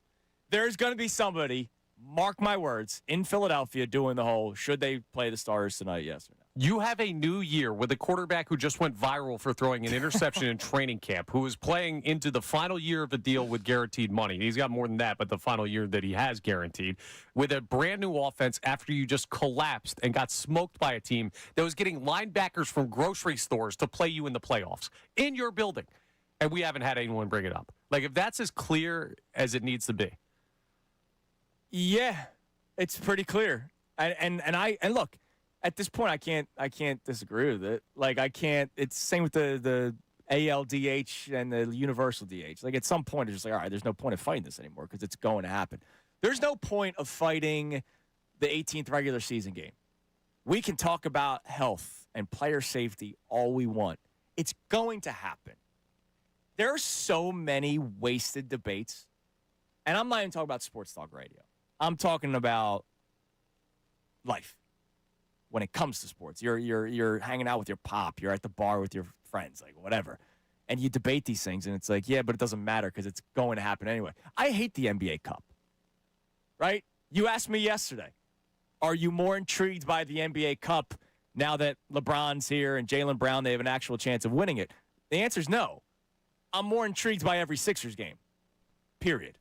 It doesn't matter if it's Game 7 of the regular season or Game 3 of the round, the pool play of the NBA Cup. I don't care about it. But what's the point of me speaking that out into existence? Because the NBA found a way to market 4 random games and a championship, and they're going to make money off of it, so they're going to do it. Because, believe it or not, the leagues aren't going to find ways to take away money. They're not going to be like, you know what? We're not going to do this with all the investors that we have in the advertisement. So I just wonder, does it even come to your mind anymore? That topic, that question, that debate, does it even hit you anymore? Should the starters play tonight, yes or no? Because to me, I didn't even think about it until I was like, all right, we probably should mix in something with the Eagles because they are playing in the preseason tomorrow. 610-632-0975. Now, I'm not saying that no starters should play because Vic Fangio is going to play his guys. Vic Fangio usually plays his starters. Maybe not all of them. We might not see all 11 starters for the Philadelphia Eagles tomorrow night. But Vic Fangio is the leader of the defense. And because he is an old-school defensive coordinator, he's going to play his starters, most of them. But on offense, that's not happening. And what's the competition right now? Wide receiver 3? Like Backup QB? Yeah, that's the backup. So what I'm saying is there's no starter that's competing for a job at this point. Right. All 5 offensive linemen are your 5 offensive linemen. Safety's somewhat interesting. Yeah, but that's defense, and Vic's going to play defense regardless. What I'm saying is on offense, like there's literally no reason to play anybody. Yeah, you're not competing for anything. I'm grasping at straws to even find a team wide. No. I mean, the only thing I could, Dontavian Wicks, but he knows this system. And he's going to be on the team. He played in it. Hollywood Brown, because he let Jalen Hurts look bad in a 15 million viewed video. Is that his punishment? Did you have the thought when you saw that Quinyon wasn't practicing yesterday? That I heard Middays with Marks talking about that yesterday. Did he get punished, and is that why Quinyon Mitchell's not practicing? Let me see. Get a text message ready. The video is now up to 16.8 million views. It's slowed down. Yesterday, I can't believe that we reached 15 million during the show. It's now up to 16.8 million views. An interception in training camp. It's unbelievable. What do we got? Matt from Delco checks in on the Phillies conversation, says, I love playoff baseball, so of course I want the Phillies in the playoffs, but losing in the wild card round is the same as missing the playoffs by a couple games. I get it. I get it. Because I remember when they raised the flag for the wild card. That one doesn't need to go up. You know, that one can stay down. I don't agree. You know, our man John Kincaid would say, I don't care about the division years for the Eagles. Winning your division in any sport's important, except basketball, because they don't even value that anymore. But winning your division, I still think, is a tip of the cap to the team. Wild card, I kind of understand what the texts are saying, especially if it's in 2 games. Let's say you get swept.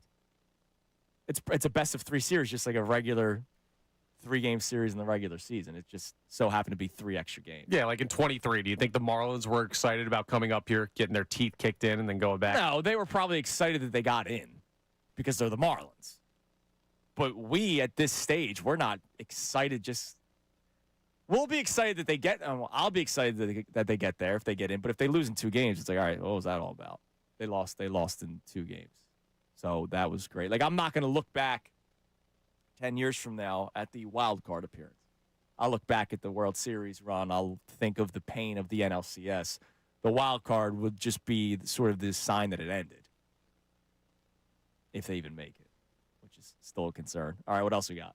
All right, we have another check-in here on the Philadelphia Phillies conversation, and Mike from Virginia says, the Phils are having a rough year, but it's just baseball. Last night was awesome. My kid loved it. I hope that team with the energy makes the playoffs. I'm pissed, too, about all the same stuff, but still want to see playoff baseball, and who knows, anyone can go on a run. Yeah, I mean, look, and again, if I were to pick which series do you want to play the Dodgers in, wild card round, which is a possibility if the Brewers and Braves remain with the best records in the National League. NLDS or NLCS. It might sound crazy to say wild card round because somebody might say, well, if you lose, you're done right away. There wasn't much of a postseason. Our last texter just said you lose in the wild card round. It's as if you just played another regular season series. But the Phillies' best chance of beating the Dodgers is not a 7-game series. The Phillies' best chance is you steal game 1. With Christopher Sanchez on the mound. And then you got to win 1 more with Wheeler or Luzardo. And that's the best recipe for him. All right, we'll continue to get the texts and calls, 610-632-0975. Coming up next, we have today's headlines with Connor Thomas. But before that, we had a training camp fight. We got to break it down. No video? Seriously? Not a single one? We'll talk about it next here on The Fanatic.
to an early pick-me-up is Mornings with Andrew on 97.5 The Fanatic and the Fanatic app.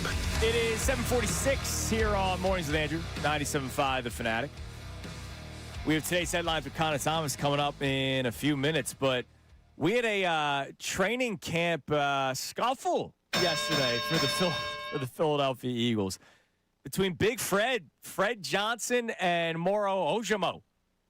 Apparently, there were a couple of plays where, Moro swung at Fred Johnson after the play. They were separated, and then you run the play again. They did not say, all right, go to your corners. It was, no, we run this play again. We will blitz all night. And Moro Ojomo was not happy with Fred Johnson for whatever reason. Swung at him a couple times.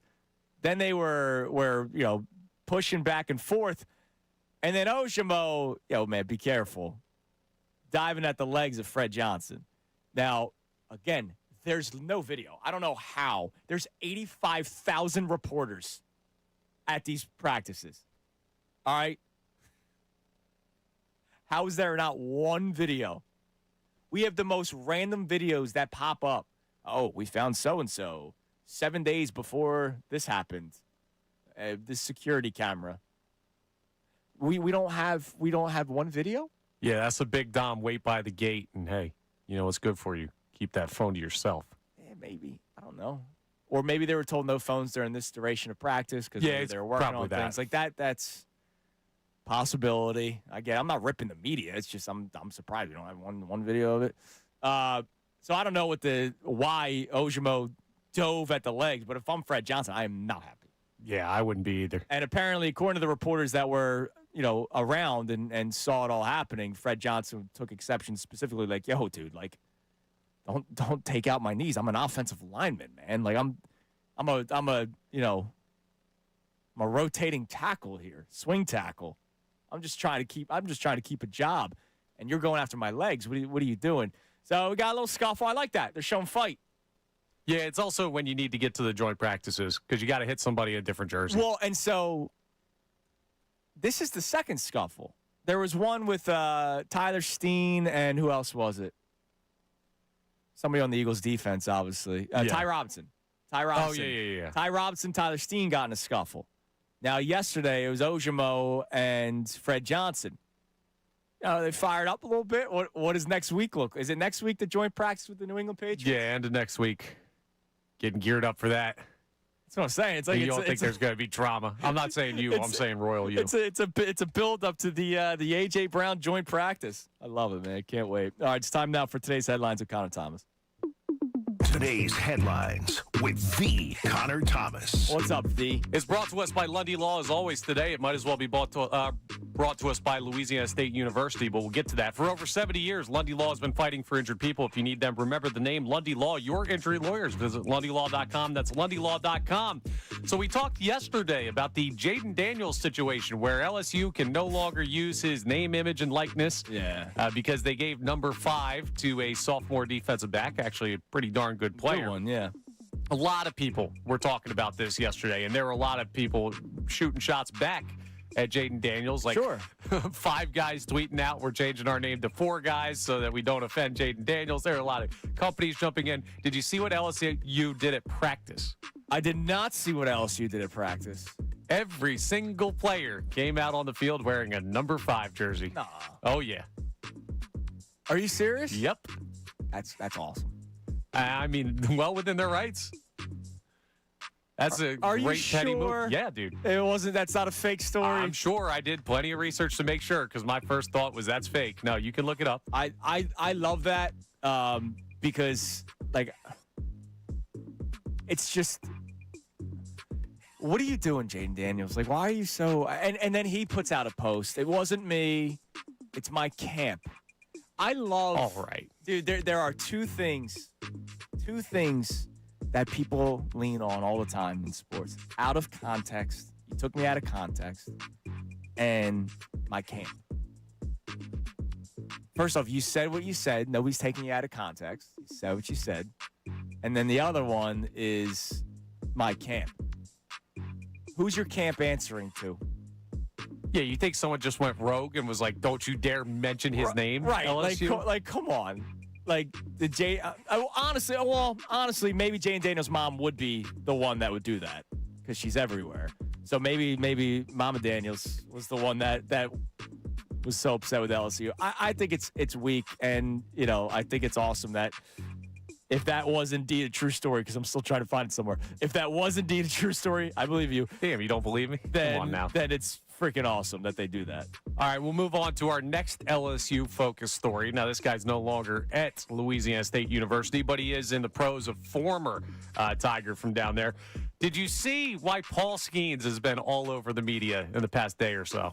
I know that his fastball is not touching 99 miles per hour anymore, but I'm guessing that's not what it is. Well, that's part of what it is. He has seen a velocity decrease, and people think that they have found the reason because new pictures have surfaced of him walking on the beach alongside Livy Dunn, and people are body shaming poor Paul Skeens, calling him a little bit out of shape. Oh, really? It's not a great visual for him. If you haven't seen the picture, I would look it up. Hold on. This is not me, feeling any certain type of way about people's bodies, but, did you guys think Paul Skeens was, a ripped dude? I didn't look at him as a guy that I thought was, ripped. I didn't think he looked like Bartolo Colon, but, It's not a great visual in the picture, I'll say that. I didn't expect him to, go six-pack Baywatch, but I also didn't expect him to... All right, he's got beer belly. We're all suffering from that. Yeah. Yeah, well, I mean, as a professional athlete, some people think you shouldn't, but people need to leave Paul Skeens alone, man. Dude, you know what that is? It's just pure jealousy of a person. Remember the guy that called Patrick Mahomes fat? Yeah. 2 years ago? And the guy's a member of Chiefs meeting. You're like, what are you talking about, dude? Okay. Paul Skeens has one of the most beautiful women that we know as his girlfriend. He's going to make millions and millions and millions of dollars just for pitching, let alone, his media career or whatever he's going to have because he's going to do commercials. It's just looking for something to if anything, you should celebrate it. If anything, you should celebrate the fact that he's not, cut. Yeah. And you're like, you know what? Everybody has a chance to be Paul Skeens one day. People who are saying that's why he dropped velocity too are missing, textbook baseball math. There is a baseball equation that is 100% factual. Mass equals gas. Yeah. Always been a thing. You're big, you throw hard. That's it. And if he's added a couple of pounds, well, I don't think that's a reason why he's not throwing as hard. By the way, apparently the number 5 story is fake. No way, dude. I did. Honestly, bro, there was no shot that was real. No. I did extra research. There was no way that LSU, such a college with so much pride in what they've done and what they can accomplish and have accomplished, that they were going to take a shot at Jaden Daniels and have the entire roster. I did extra research. There is no way. I'm going to go back to. I sniffed that out go before you. That's not confirmed. We'll see. We'll have an update to that in the 8 o'clock hour. Dude, I sniffed that We'll have an update. It's why I even said, and if that story's true, 5 times. Damn it. We'll see. I'm not ready to concede yet. Happy Friday. I got people wondering why I have one kid. You're falling for AI stories. I will not concede. We got people. We will see. People don't want to make the Phillies to make the playoffs just for the hell of it. We'll round out with this one. This is a true story. This happened. Are you sure? Yeah, shut up. Fernando Mendoza made his NFL preseason debut last night for the Raiders. Actually looked pretty good. Okay. And a lot of folks, you know how it goes. You draft a guy 1 overall. You see him for the first time. Everyone's like, the answer's here. He's saving our franchise. And then on the other hand, you have Fernando Mendoza, the person, who doesn't exactly strike you as the biggest Las Vegas, Nevada guy. No. He talked yesterday about it, and he was asked about the Vegas Strip and if he's made his way over. And he says, I've been there once or twice, but I haven't really experienced the Strip. It's like a boogeyman. A lot of people talk about the Strip like you don't want to go there. It's like when you're a kid, you're trick-or-treating, and there's the haunted house. You're not trying to go over there. So, Mendoza, good debut, terrified of the Vegas Strip. Yeah, look, this is me saying this with zero knowledge of who he is as a person. and zero knowledge of what it's like to be in an NFL locker room as a player. I didn't make it, in case you were wondering. I didn't. You're close. I didn't go pro. He has to be really good at football. He has to be. Because I don't think he's a guy that people are going to be like, yeah, I rock with that dude. Listen, man, he's got a great mentor because Kirk Cousins is essentially that guy, and he's made a great career and well-liked in locker rooms. Speaking for us, all right, as I look at how I look, the corny white guy sometimes can play a role, right? The corny white guy in a locker room can play a role. So maybe he has the perfect mentor for that in Kirk Cousins. Kirk Cousins, shirt off. He's got everybody's chain on. He's got the ice. Yeah, it's just funny. It's like Vegas loves him for the quarterback he is, and then he's like, I'm scared to go down to the casino. There. Yeah. It's just such an interesting dynamic. That'll be a fun quarterback room to keep an eye on. That was a real story. All right, coming up next, our man I'm check that again. Anthony Sanfilippo. I don't think you have to. San's going to be joining us. He was at the Phillies game last night with the cornfields. Did he walk through the cornfields? I have a lot of questions, not just for the actual state of the Phillies, but what Sanfilippo did at the event yesterday. Beautiful game last night. Phils beat the Twins yesterday. But also, before we have Ant on, I did not know something until I read it in an article this morning. The rich get richer, man. There was incentive for yesterday. It's Mornings with Andrew here in the Fanatic. Now on 97.5 The Fanatic Sports Update.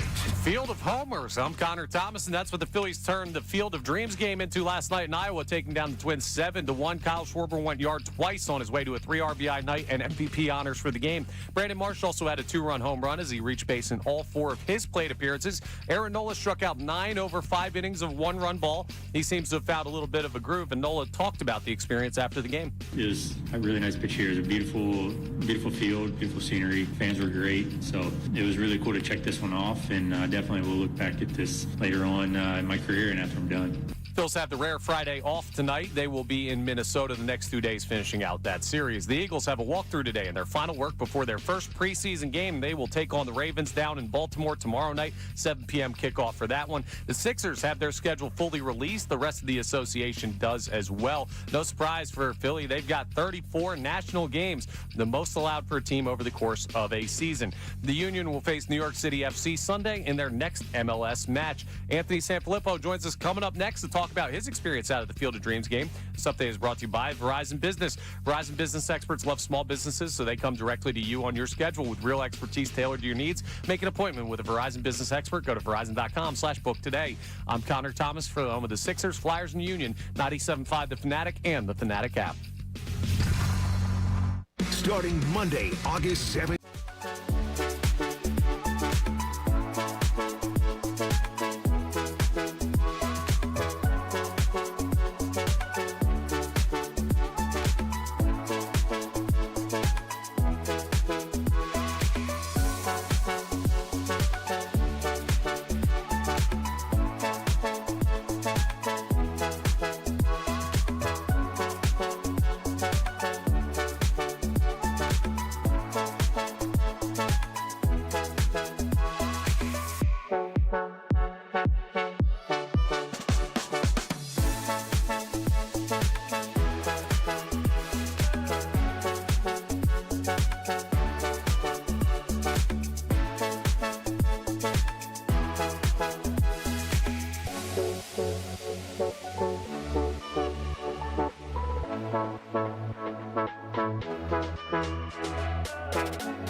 You've heard of the Road Warriors, but have you heard of the Seamheads? Andrew Salciunas, a.k.a. the host, and Connor Thomas, a.k.a. producer, are back to bring you more hard-hitting Philly sports talk on Mornings with Andrew, right here on 97.5 The Fanatic and the Fanatic app. Yeah, producer Connor Thomas. One more day. I missed one. 2 more hours. My God. You did as much research as Oppenheimer did. My God. I did research. This is a real story. Snip that one out in a second. All right, we're going to be joined by Sanfilippo here in a moment. He was at the game yesterday covering the Phillies for On Pattison. It was really cool. But speaking of On Pattison, Austin sent me this article this morning from Tim Kelly, who we have frequently on the show. I did not know this until I read it this morning. And I'm not, angry about it, but I was stunned to find out that every player, all 20, because they had 27 men, they allowed an extra man for both teams. So each player on the rosters yesterday, 27 for the Phillies, 27 for the Twins, got an extra $20K just for being there. That's what? Why? I mean, good for them. And good for, the guys that, the minor league guys, the call-ups. There was a guy that got called up yesterday for the game. I forget which player it was, but, he's making nothing. And so, here you go. Here's $20K. Yep. Yeah, it's a pretty good day. Sounds nice. It's like the NBA Cup, right? I don't care about it.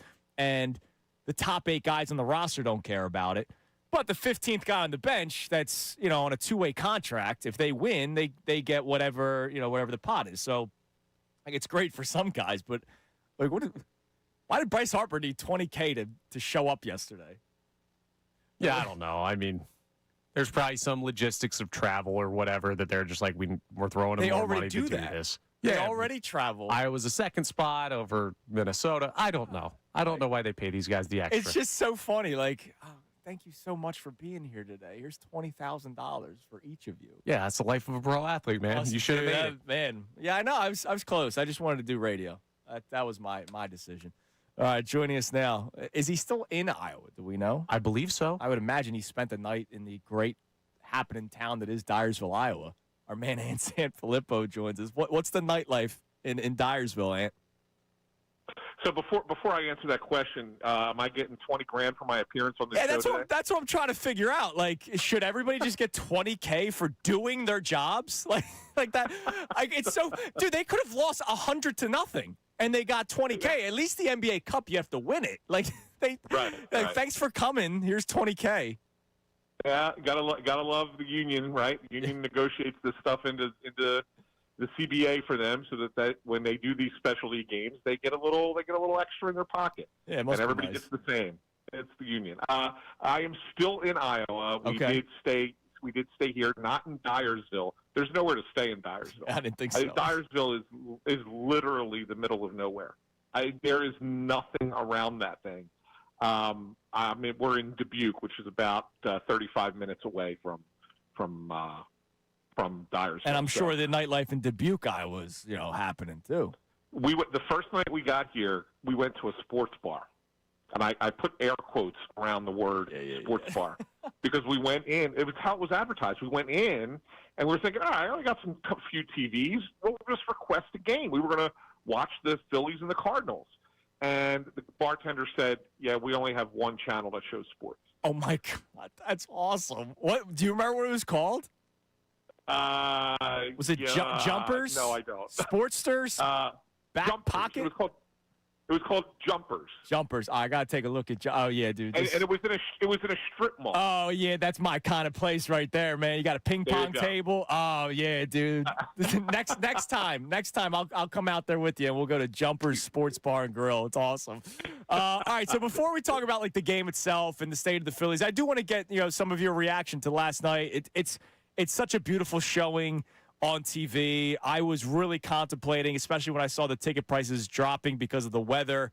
Do I make the quick trip to Dyersville, Iowa to go to this game? But, life happens.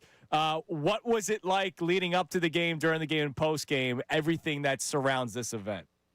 Well, first of all, it's not there is no such thing as a quick trip to Dyersville. But yes. It was, I was telling Connor before it came on the air, I've been around a long time, guys. I've been covering sports in Philly for nearly 30 years at this point. And it was the coolest place I have ever witnessed a sporting event. Oh. And I say that with 100% certainness. Like, it was amazing. The way that they've set this up, and it's not just the movie set thing. Like, the movie set thing is incredibly cool. That's Sure. a bucket list item, right? Like, that is, and that's 300 yards away from the stadium. And the stadium's brand new. So you're saying, well, geez, it's a brand new stadium, right? Why is that a big deal? The way that they make it, they laid out the stadium, the way that they made it look, and then the whole atmosphere of the game is what made it so unique. And what I mean by that is, you're sitting there in this stadium. That's not a big stadium. It only holds 8,000 people. So the press area is low. It's not higher up like it is in the real ballparks. But they don't have music playing between every pitch. Okay. Right? Yeah. Okay. So therefore, you're sitting there, and the sound of baseball is what is what's playing. So you hear the chatter on the field and in the dugouts. You hear the guy on the on-deck circle drop the weight off of his bat as it hits the ground. You hear the ball pop into the glove. Like, you hear all of these things. You hear the umpire making his calls. Like, these things matter, and it's what I grew up with baseball, right? Even if Veterans Stadium was cavernous, there wasn't all that in-game sound. And so to just go back to that where there's like silence almost between pitches, to me was awesome. All right. The scoreboard, no stats. Yeah. Right. It was just, here's the lineup, here's who's up, and there was a pitch count. That's it. That was the only thing that they had up there, and it was beautiful to not have to constantly look up and see a deluge of random advanced statistics that most fans have no idea what that is. And then, of course, the manual scoreboard out in right field was really, really cool. So there was just the ambiance and everything about it, the pomp and circumstance at the beginning, coming out of the cornfield, all that stuff. Major League Baseball hit a grand slam, and they should do this not just every year, but they should make it a weekend so that families can go and experience it. Yeah, I agree with you. It should be more than just one game. Now, Ant, I'm romantic with the sport of baseball, just like you are. Like the little things that you pick up on, hearing the sound of the weight going down in the ground. Like I love that you say that, because we kind of talked about this yesterday, and not to throw Connor under the bus here, but Connor's like, it's just a game in a small stadium. Like, hearing how you're talking about it, it sounds much more than just a game in a small stadium. I wanted to get out there. So I'm going to ask a philosophical question, I guess, because I talked about this yesterday. I think this Phillies team is so in their own heads and in their own way right now and in their own feelings. Like, they're not this bad. We could talk about roster construction and coming up small in the playoffs and why we don't think that they'll win a World Series, because all that stuff is logic. But I don't think they're this bad where they lose every series post All-Star break but one. Do you think, from talking to some of the players, just interacting with any of the players, that yesterday could have almost been an awakening for some of these players? Like, all right, in the end, it's just baseball, and I got to get out of my own freaking way and just play this damn kids game where I get millions of dollars for, regardless of expectations. Could last night have been some sort of moment, at least for like one player yesterday? Yeah, I think it's very cathartic, right, in a lot of ways. And it's weird to say that. But, Yogi Berra's famous saying is, sport is, 90% mental, right? Like, or whatever. And then when you added it up, it was over 100%, whatever it was. But there's no doubt about it. There's no doubt that these guys let the daily grind, the routine that they usually do, kind of get to them. And Brandon Marsh was talking about it a little bit last night. Like, we didn't have our routine yesterday, because they got in, they flew in the morning, they came right over to the ballpark, and it was a lot of like, you got to do this, you got to do that, you got to do this. They didn't do their normal routine in the cages and the fielding practice. I mean, they did a little bit of it, but not a lot. Sure. They had there was a lot of stuff that they had to do, and then they just went out and played baseball, and they looked like a team that just was enjoying themselves yesterday. And they have a tendency to do this from time to time, right? Where they're on the precipice, they're about to fall off the edge, and you think this is it, this team's done. they're never coming back from this, and then they suddenly have a game like yesterday and they pull themselves back at the last minute. They do that in the regular season too, but sometimes it takes a day where you're just not really focused on the everyday things that you're focusing on to kind of get you back to playing the way you're supposed to play. Yeah, and look, I've been saying it to the audience today. Like, I'm not telling you that they're now going to win the World Series because of last night. Like, a game in Dyersville is not all of a sudden making them a World Series team, but could a game in Dyersville turn the season around a little bit where they start winning series? Like, they just look like they're in their own way. I mean, you're with the team every single day. I think one of the big questions that always comes up is, what are they like in the locker room during this stretch? Are they miserable? Are they still confident? Are they down themselves? Like, what have you picked up on from some of these players before last night during this stretch post All-Star break? Yeah, I think that you're looking at a team that's a little bit tired. I mean, I don't think that they're down on themselves at all. I don't get that sense at all. But that's also because I also feel like they're a team that, for whatever reason, maybe because they're veterans, they've been around forever, that they always believe, whether they're right or not, they always believe that they could turn it on at the flip of a switch, right? That they got this, they've been through this, they know where they're at, they'll be fine. Like, they believe that. And so, like, I don't think that there's ever a situation where you walk in that clubhouse and it's like, guys, we can't figure this out. We're in trouble. Like, that's never this group of players. I think we have a better perspective on how good or not good they are than I think they do. And sure. in the grand scheme, right? So no, I don't think that there's a feeling of malaise in the clubhouse. But I do think that sometimes it does need a little bit of an energy jolt. And when you think about what's happened this year, right? You fire the manager who they all loved. They had that as like an energy jolt right away. Played great baseball under Don Mattingly for 2 months.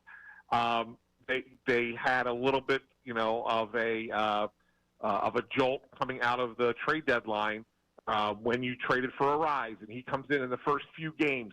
He's hitting the ball all over the place. Harper's all over the place. It's like, oh my God, this is exactly what they needed. This is going to be the thing. And then they slink into the doldrums again. Now you have a game like last night. Mm-hmm. Same thing, right? It kind of fires them back up again. Where this takes them, we'll see. We don't know. But they sometimes just need that, little jab, a little poke to kind of like wake up and go again. And maybe you're seeing it with Schwarber hitting the home runs now. And Harper getting on base like he's getting on base. And Marsh had a really good game last night that he hasn't had for a while. Maybe these are things that turn these guys back around. Are you getting concerned at all with Zach Wheeler? I wouldn't say I'm concerned. I mean, if there's any pitcher that, you knowing a guy and knowing how he is, if you feel like he's going to get past a couple of bad starts, it's Zach Wheeler. Mm-hmm. He just knows how to pitch, right? And I think that there's been a couple of bad luck things going his way. There's been a couple of things where he hasn't been great, and it's kind of compounded. He went 3 straight starts, guys, where he couldn't go more than 3 innings. One of them was a bad start because he just didn't have good feel or command of his pitches, and then the other 2 were weather related. Yeah.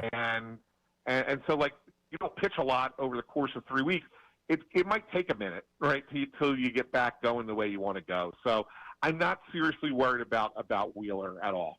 All right, last thing for you, and always appreciate your time. I'll have to ask Tim Kelly this question next week so I can get everybody from on Patterson to give an answer. I asked Bob Cooney yesterday. We were talking Sixers when he was on the air, but I asked him, hey, Phillies make the playoffs, yes or no? He said no. Where are you at? I still think they do. Like I said this, I was talking with Tim about this last night after the game. It was like, because of what you see how they played yesterday, and that's in them, mm-hmm. right? They still have 6 or 7 of the top 40 players in the sport. They have 3 of the best starting pitchers in the game, and then even guys like Nola and Painter in their last few turns have been really good. Like, I don't see how they lose enough games down the rest of the way to miss. Do I think it's a team that can make a run? I don't. I think that there's enough flaws here this year that they're probably not getting further than a round, right? But at the same time, I think they're better than the teams that they're competing with. If you look at the teams that they're competing with to make the playoffs, the Diamondbacks, the Marlins, the Cardinals, like the Pirates, like all these teams. Even if you want to put the Padres, I think they're better than the Padres who passed them. Like they're just better than these teams, and I think in the end that's going to shake out. And the Phillies are going to be playing in the wild card round. Now I don't think it's going to be at home, but they're probably. I think they're going to end up playing. I think they're going to play the Cubs in Chicago in the wild card. All right, and well, I want you to know that today at Jumper Sports Bar and Grill, they're honoring one of their, I guess, customers, or maybe the owner of the bar. His name was Mark. It's a happy heavenly birthday, Mark. $3 Budweisers, $3 Stoli mixers, $3 Dr. Menthol. There you go. And karaoke from 5 to 9. Oh, dude, free brats from 4:30 to 6:30. You should go back. See, it's a shame. It's a shame that Tim and I have to drive now. Oh, 4.5 hours to Minneapolis to go to the rest of the series. So unfortunately, I'm going to miss Jumpers for tonight. That sounds like a good time, though. Free brats for 2 hours? I could throw a couple down. All right, and we appreciate it, man. Safe drive back, brother. I appreciate it. Thanks, man. Talk to you soon. There is Ansan Filippo from On Patterson. Connor, hopefully many, many years from now, when you're no longer on this planet, being that I'm older than you. You tried to kill me off here? Oh, I already did that yesterday with someone. Before, when I'm gone, because I'll be gone before you, because I'm older than you. It's just how it works. Do you believe Garage will have your happy heavenly birthday celebration in honor of Connor Thomas? I hope not. I love that bar, but I hope not. I hope I leave a little bit more than that. By the way, have you ever had Dr. Menthol? I don't even know what that is. It is. It's a knockoff soda or something? I just Googled it. Dr. Menthol. Full name is Dr. McGillicuddy's Menthol Mint Liqueur. Oh, okay. Is a popular 48 proof mint flavored schnapps style liquor. So you can get that at Jumper Sports Bar and Grill in Dubuque, Iowa today. If any of our listeners went to the game last night and they're watching the show today on YouTube, raise a glass from Mark today. Sounds good. Thank you, Mark. At Jumpers. I love the bars that don't even have a website. It's just their Facebook page. It's great. Yeah. I love that kind of stuff. That's how you know. Yeah, it's going to be a good spot. Zach Wheeler, by the way, the reason why I brought it up, in case people haven't been paying attention, his last outing, not great, 5 innings, 4 earned runs. The outing before that against the Blue Jays, 5 1/3, 4 earned runs. Then, as Ant brought up, the range-shortened outing, two shutout innings against the Orioles, but then, all hell broke loose. Like the skies opened up.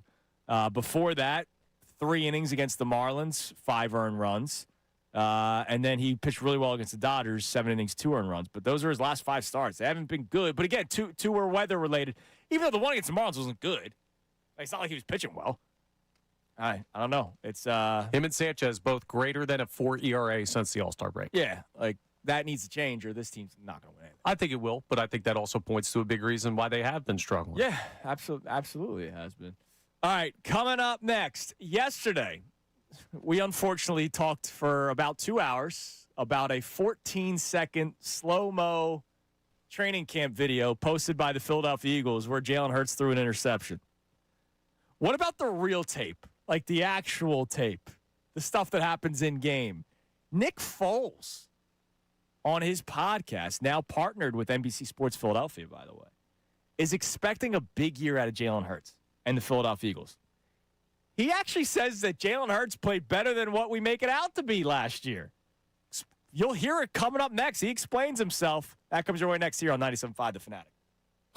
Now on 97.5 The Fanatic Sports Update. A nice win out in Iowa. I'm Connor Thomas. The Phillies had a dream night out in Dyersville, taking down the Twins 7-1 in the Field of Dreams game. Kyle Schwarber went yard 2 times on his way to a 3 RBI night. He won MVP honors for the Field of Dreams game. Brandon Marsh, he had a 2-run homer as well as he reached base in all 4 of his plate appearances. Aaron Nola, strong night on the mound for him. He went 5 innings, 1-run ball, struck out 9. Seems to have found a bit of a groove here in the second half. Kyle Schwarber talked after the game about the performance and the experience. Overall, just unbelievable experience. Obviously, we're happy we walked away with the win. I felt like from top to bottom, our lineup did a really good job on a really tough pitcher. And, we look classic Knowles, and the rest of our pitching just shut the door from there. They've got a day off today, maybe to hit jumpers, and then they'll be taking on the Twins for the final 2 games of that series up in Minnesota. The Eagles have a walkthrough today in their final work before their first preseason game. They're going to take on the Ravens down in Baltimore tomorrow night, 7 p.m. kickoff. The Sixers and the rest of the NBA had the full schedule released yesterday. No surprise for the Sixers, they have 34 national games, the most allowed for a team over the course of a season. The Union will face New York City FC Sunday in their next MLS match. I'm Connor Thomas for the home of the Sixers, Flyers, and Union. 97.5 The Fanatic and the Fanatic app.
Dr. Menthols. Yeah. You know it's good when it costs just $14 For the bottle? For the bottle. Yeah. You know. Let's go. Here are the related searches to Dr. Menthols. Jepson's Malort liquor, Oil Fire Rye and Whiskey, Louisa's Coffee Caramel Pecan liquor, Berenson Apfelkorn apple liqueur. That's sold out, according to this website. It must be a good one, I then. don't know where that's from. And Pucker Island Punch Schnapps.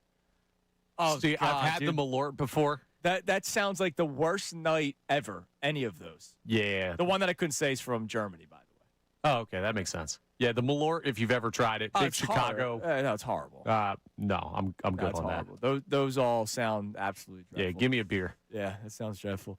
All right, yesterday, Nick Foles had his podcast. He does a really good job, by the way. If you just like football, right, like there is a world where you can watch something just for the actual sport. You know, it's not you take a side and I take a side and let's debate it. Like Nick Foles' podcast is about football. And I appreciate that because I know what I'm going to get when I click on it. And so yesterday they started talking about the Philadelphia Eagles. And, you know, Nick Foles, I don't know. Like, look, he's Super Bowl MVP and he's the legend. He's around, I think, more often than we think, like around the team.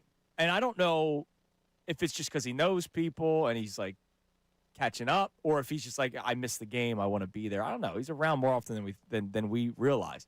So he went to training camp and then he talks to people.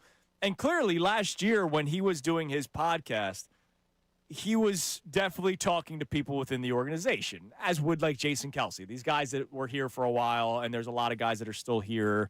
So they have people that they can still talk to. So here's Nick Foles on his expectations for the Philadelphia Eagles and Jalen Hurts this year. And what's interesting, you'll hear him talk a little bit about last season too. We all know the pain that we felt watching the Eagles offense last year.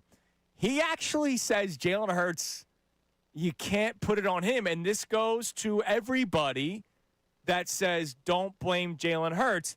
I am somebody that says don't blame one person. Unless that one person's Kevin Patullo, because I thought he was just dreadful and there was no reason for him to have been hired other than him being good friends with Nick Sirianni. That's the only reason why he was hired. Oh, he's been around forever. Yeah, and he hasn't gotten a sniff.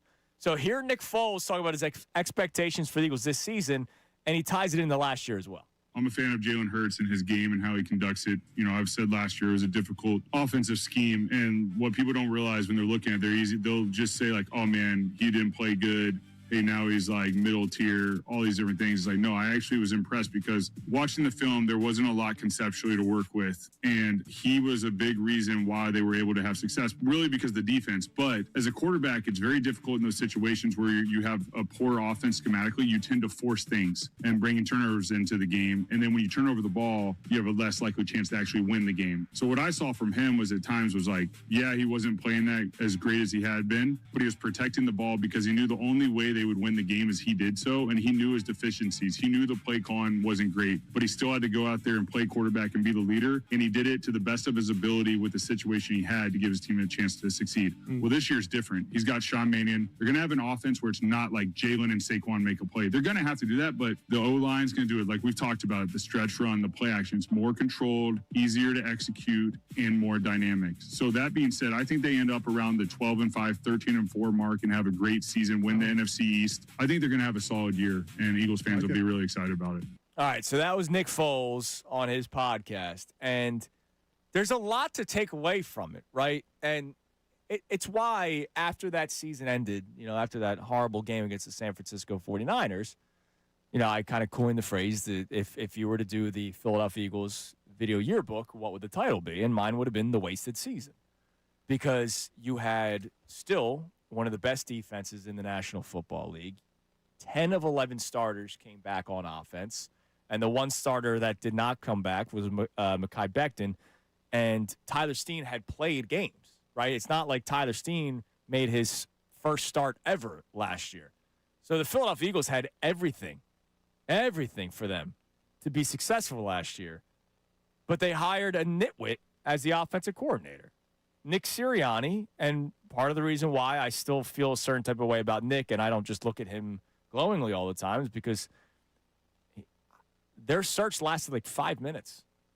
And it was, hey, this guy's been here. He knows what's worked. Let's stick with him. And the amount of issues that they ran into during the season last year, plays weren't coming in on time. First, how many times did we talk about the second half? 0 points, 0 touchdowns, maybe just a couple field goals. It's because defenses were making adjustments, and then Kevin Patullo was like, I don't know what to do. Like, he had no idea what to do in the second half of games last year. You had to hit him with the duh. I mean, he had no idea. Like, that dude was lost last year. And then he goes to Miami. He's like, yeah, I was a part of building that. Get the hell out of here, dude. Like, what did you – I'm sure you did something, all right? And you know more football than I do. But, like, you were – Yeah, he's the trainer before the game that holds the resistance band so the guys can't run as fast. Yeah. That's the part you had in building this. Yeah, I was a part of it. Yeah, you were a part of it. It takes a whole team. It's not just the players on the roster. I get that, KP. But, don't take too much credit for what the Eagles did, because you had your chance last year and you were abysmal. And so he does still mention that Jalen wasn't his best last year. And we all saw that. We all saw that with our eyes. But that's why, once more, going back to the storyline thing, Jalen Hurts is the most fascinating story, because this year we learn everything. Unless Sean Mannion is a buffoon, which, according to what everybody says, that's not true. I don't remember Jordan Mailata calling Kevin Patullo like a genius last year. I don't remember any An of those evil things. genius. Yeah, I don't remember hearing evil genius. I don't remember hearing genius. I didn't hear anything like that. He's speaking highly of Sean Mannion. So many people are. Jalen Hurts is, how many times have you heard about buy-in, right? Because Jalen can relate to Sean Mannion more than Kevin Patullo because they both play in the league and all that kind of stuff. So going into this year, all the things that we've been told Jalen Hurts can't do, they're going to try to do, so we'll get those answers, right? Can Jalen Hurts actually not throw over the middle of the field like people suggest, or can he? We'll find out this year. Does Jalen Hurts really not want pre-snap motion because he struggles with it? We'll find out this year. They're going to do it. It's part of the offense. A.J. Brown. Oh, it's only because A.J. Brown. A.J. Brown's not here anymore. So we'll find that one out too. But when you hear Nick Foles talk, he's saying, look, Jalen was better than what we were making it out to be. The concepts were so bad. It's why I completely disagreed with even my man, Angie DeCecco, fellow football guy. Like, I hated the promotion of Kevin Patullo. I thought it was horrible, and it was just nonsense. And then every single week, we kept on trying to point to multiple people. I do believe the offensive line was a major factor, right, as I try to be as fair as possible. I do think the offensive line struggling with their health was a factor as to why the offense didn't go. But before they got banged up, like, were you watching an offense saying, yeah, this is going to be good? You never saw that. No, the first half against Dallas, I guess. So the first couple of drives, you thought, okay, week one, hey, we got something here. And then we quickly learned that we didn't. The interesting thing, too, and we're going to learn some of this tonight, there's always the idea of, do you like Sean Mannion because he's good, or do you like Sean Mannion because he's not Kevin Patullo? Like, you got to stand on your own legs at some point. Right. It's why even when Johnny was here, I would say, look, he might stink. And John would go, oh, no, he played it. And so his everything will be clicking faster than Patullo. I agree. I would imagine Sean Mannion knowing how to run a pocket or, run a huddle, he's probably got a bit of a better understanding of the mental clock of getting a play in on time. But, again, you won't find out till it happens. If your offense has scored 0 points in the last 2 quarters, what player are you drawing up on 2nd and 6? Your defense is gassed, right? They need a breather. You need to find a way to at least get a first down so that you can minimum 8 plays, kill clock, right? Yeah. Saquon's 75-yard touchdown play has to get put back in this year. Yeah, I hope they've installed it. I can't believe Patullo took that one out. Yeah, it seemed like it worked. The one thing that you're going to be able to see, so folks might be hearing this and saying, okay, regular season or maybe like the first month of the season, we'll start to figure out who he is. But preseason, the starters aren't playing on offense, and you're not going to see. There is something that'll be really interesting to watch tomorrow night. The principles will be the same. I'm not talking about like the style of offense. I don't know if they're running just like a shell offensive they're not playbook. gonna show much. Here's what they will show. How quickly do they get to the line? Yeah. And that is something that was a major issue last year. It doesn't matter if it's Hurts, Dalton, McKee, whoever.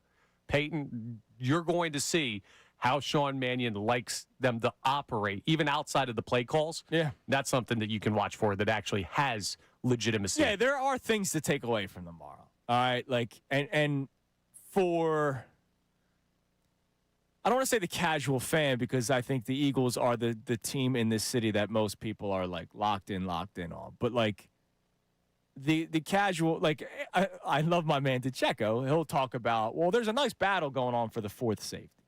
Masters don't care about the fourth safety, right? So there are things, to your point, like, all right, how quick are they getting to the line of scrimmage? Is it up tempo? Are they even going to a huddle? I don't know. Is it motion every play? Just a couple of years ago, Nick Sirianni said we don't motion just to motion. Does Sean Mannion say, well, no, we do motion just to motion? You know, dummy routes, all that kind of stuff. Like I wonder how much we do. There will be stuff to get from the offense tomorrow night, even though the starters won't be playing and even though they're not going to show much. But it's little things. Yeah, once the ball is snapped, forget about anything that pertains to the regular season. I'm looking at the pre-snap process because that should be the same regardless of where you're at. Must-win game tomorrow? They're 3.5-point favorites. Dawood says must-win joint practice next week. But remember, the Ravens had that long streak of not losing. They were undefeated in the preseason for like years. So you're essentially playing a dynastic preseason team tomorrow night. It could be a statement win for the Eagles if they go on the road to play. Yep, statement win, man. Finish it. Statement win. It's the beginning of the undefeated season. All right, what do we have on the Davis on the text line? 610-632-0975. And then we'll update you on the poll of the day where I'm glad we're getting the amount, the percentage that we're getting. I'm just still surprised that we have almost a quarter of a fan base answering a certain way. But what do we got on the text line? I love this from Mark from Hatboro. Me and him, the same type of person. On the sports running your life with all of the big games we have on big holidays. Oh, yeah. I don't care what holiday it is. I don't care what sport it is. If you are a friend or a family member of mine and you schedule something during an important game of any kind and you get upset that I'm watching it during your event, we're no longer friends or family. I do not care. I love my Philly sports. I have a doomsday scenario. Oh, no. I got a wedding on Halloween this year. Oh, do you? Yep. I feel like I might too. Do you? Yeah. Isn't there a station one going on? Isn't Brendan Gunn? That's the day before. Okay. I'm glad that you. I didn't read the invite. I got it at RSVPs, though. Oh, dude, I have 3 weddings in 7 days. I have a wedding on the 24th of October, B Guns on the 30th, and then somebody else is on the 31st. 3 weddings, 7 days. You're just short a funeral and you can make a rom-com. Yeah, exactly. Game 7 is Halloween of the World Series. I don't think you have to worry about that. I don't think so either. I think we're good. I don't think so either. But the potential doomsday scenario is the Phillies Game 7 World Series at a wedding. By the way, B Guns is on the 30th, Game 6 of the World Series. I agree with you because I don't think the Phillies are getting to the World Series, let alone winning. But there are potential doomsday scenarios, man. If they make it there, they'll win it in 4, so I'm not worried about it. Yeah. 4 or 5. Phil's Rays. Yeah. Run it back. It's 2008 all over I don't again. think that one's happening. All right, coming up next, as the games in Iowa continue to get scheduled, because they'll have more of this. This will happen year in, year out. And hopefully, as more and more people talk about how great it was and how it should be a weekend series, hopefully we get more of that. So, Connor, coming up next, we're going to discuss where last night ranks among must-watch events year in and year out. Because you were somebody that was hesitant until you watched. It took the Phillies being in it for you to really lock in. Yeah, now you're like, oh, dude, this was awesome. So will that be an annual watch for you, even if the Phillies aren't in it? We'll talk about this coming up next because this is a special year in and year out event. Playoffs are out of it. No Super Bowl answer. No, Stanley Cup Game 7. The regular season year in, year out events that these leagues do. Where does last night rank? What's the top one? We'll talk about it next here on The Fanatic. Before football season even kicks off, everyone's making predictions. Who wins the division? Who makes the playoffs? Who's lifting the trophy at season's end? Well, on Kalshi, America's #1 prediction market platform, you can trade those predictions in a live market. You can trade on anything with Kalshi, including preseason action. The Eagles currently a 64% chance to beat Baltimore tomorrow night in their first preseason game. A $100 trade will win you $152 if Philly goes down there and takes a victory in the all-important first preseason game. So, yes, you could trade on the big futures, like who's going to win it all, who's going to make the playoffs, win totals, and all of that. But on Kalshi, you can really trade on anything. And you're trading against peers in the live market, meaning there's no house. And as the probability changes, you can buy in and out of your position, trade the draft pick, the game, and more on Kalshi. Download the Kalshi app and use code Fanatic to get $10 when you trade 10. Kalshi. Kalshi. Told you a couple times. Trade on anything. 18 plus only. Restrictions and eligibility requirements apply. Event contract trading involves risk and may not be suitable for all investors. Kalshi products are not available in all jurisdictions. Prices, values, and available markets may differ from those mentioned. For more information, see kalshi.com/regulatory.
This is Mornings with Andrew on 97.5 The Fanatic and the Fanatic app. All right, it's 8:48. Mornings with Andrew, 97.5 The Fanatic. By the way, earlier we were talking about like the best types of bars. We had a caller call in with Tiki Bar. Yeah, we got that on the text line too. All right, Tiki Bar. I mean, it's a strong one. Yeah, I kind of view Tiki Bar and Beach Bar as the same thing. No, totally different. Very, very different. See, this is why you're not qualified to have this conversation. Why is it different? The Tiki Bar is like the backyard setup with like where you got the roof over it and everything. The Beach Bar is on the beach. Yeah, but remember I went to the one bar with Coop in Clearwater. What the hell is it called? Something's Tiki Bar. Or Tommy's Tiki. Tommy's Tiki. Tommy's Tiki. That was a Tiki Bar on the beach. You So could now put a what? Tiki Bar on the beach, but a Tiki Bar can exist other places. Okay. The beach is dependent on the location. The Tiki Bar is the style. Yeah, you can't have a beach bar in the city of Philadelphia, but you can have a Tiki Bar. Okay. Yeah, you can right down on the Delaware. Morgan's Pier, Beach Bar. Yeah, sure. Beach Bar. I have another life question in the 9 o'clock hour that I'm really going to need your help on. Not really, because I did it still. I already did it. But I got a text message yesterday that was not intended for. And so I got to figure out how you handle it. I'll talk about it coming up later on the 9 o'clock hour. But last night, Connor, you were in awe of the Field of Dreams game because you finally locked in because the Phillies were playing. It took the Phillies playing for you to enjoy the beauty. Did you hear how the way Ant Sanfilippo talked about it, by the way? He said exactly what I was saying to you on the air all week long about how it's just baseball. There's the purity of the sport. And he walked out there and he was like, man, this is great. It took the Phillies winning for me to lock in on it. Okay. If they went out and got shelled last night, I wouldn't be sitting here like, yeah, that was All cool. right, what if it was 0-0 in the seventh inning? Nola's dealing, but the bats aren't going because what else is new? Like, would you be miserable? No. Okay. No, I'd be chilling. But if they end up losing the game. Okay. So where would the Field of Dreams game, and I like to have these conversations as if the Philadelphia teams are playing or not. Like, it does not matter to me. Events like this, I will put it on. What else am I doing on August 13th at night? Like, I'm going to watch this game. Where does that one rank for you, and what are some other examples that you have of, like, the one-off game or the thing that doesn't happen often? Like, I don't give a damn about the Stadium Series in hockey, and it's not a hockey thing. Baseball, a fly ball to left field that Brandon Marsh is going after, there's the cornfield. In hockey, in the Stadium Series, it's goals scored. You don't see everything else until they cut away. Like, they have to actually show the shot of the stadium, or when they were on, whatever lake they were on a couple of years Tahoe. ago. Lake Tahoe, sure. Like, that it doesn't do much for me. I don't seek out the Stadium Series or any of those Winter Classics.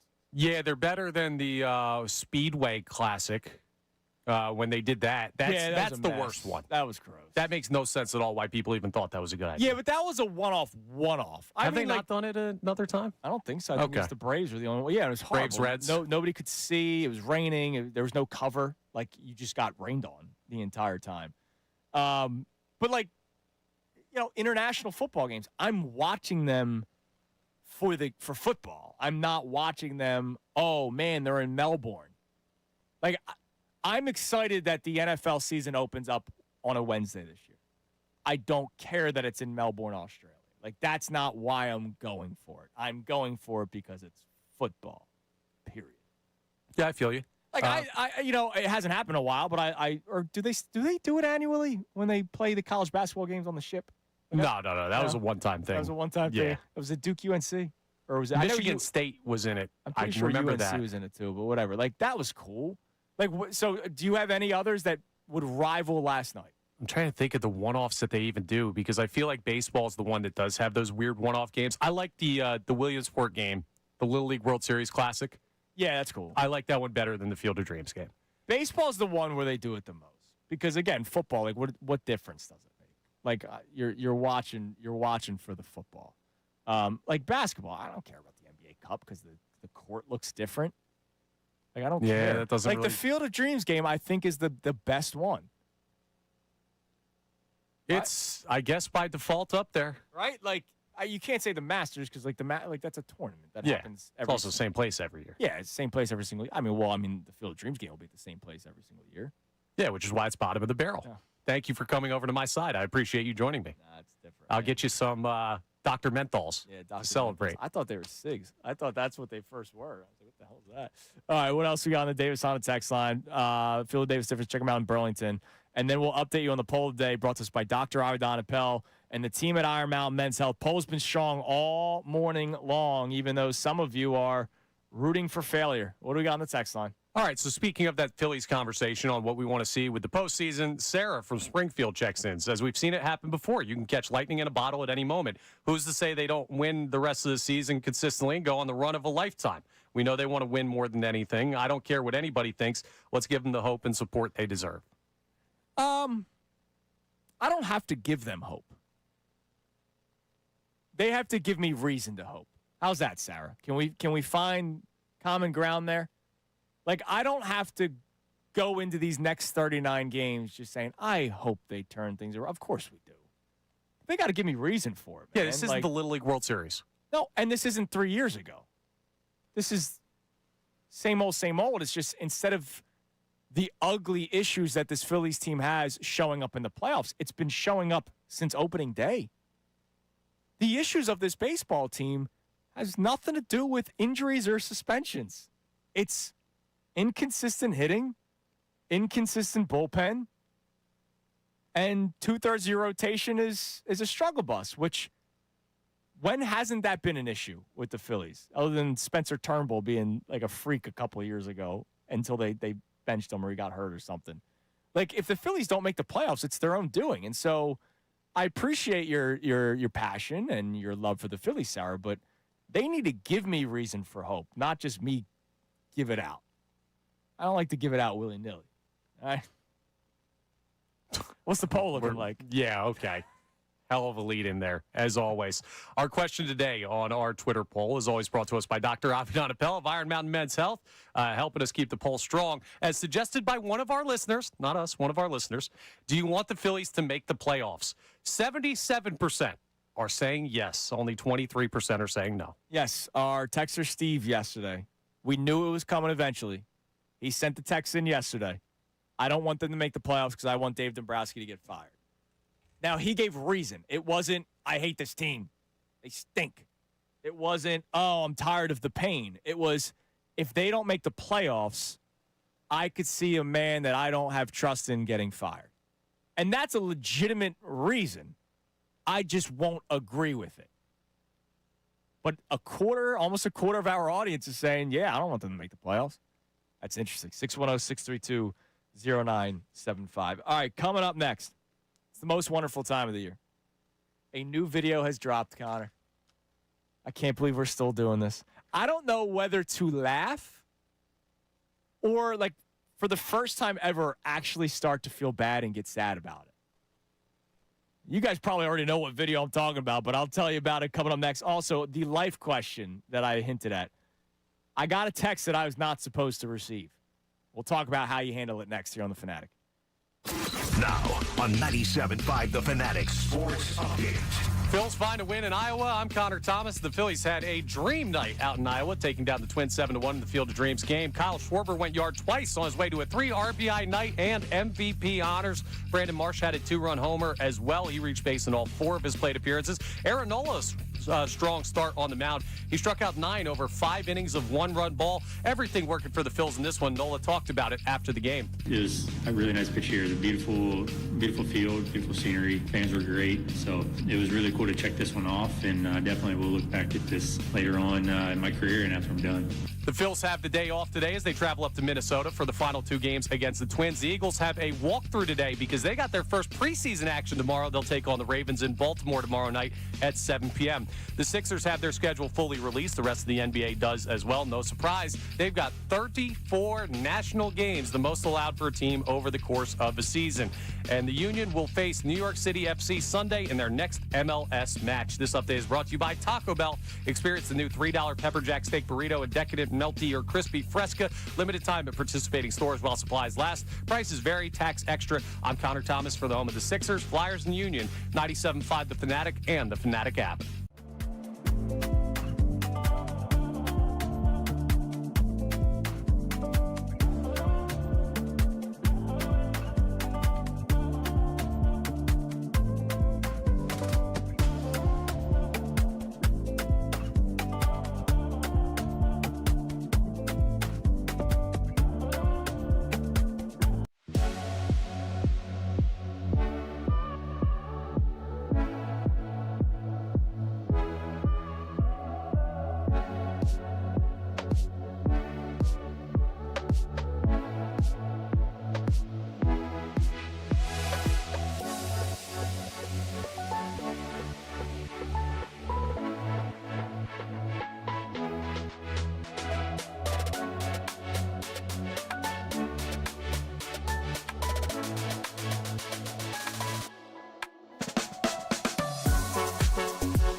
Now back to give you an early pick-me-up is Mornings with Andrew on 97.5 The Fanatic and the Fanatic app. Mornings with Andrew. Good thing they didn't have the seam heads return, because Sean Rodman, clearly not a seam head. Your name is not mentioned in the promo. What's up, Sean? What's up? How we doing? We have a potty break?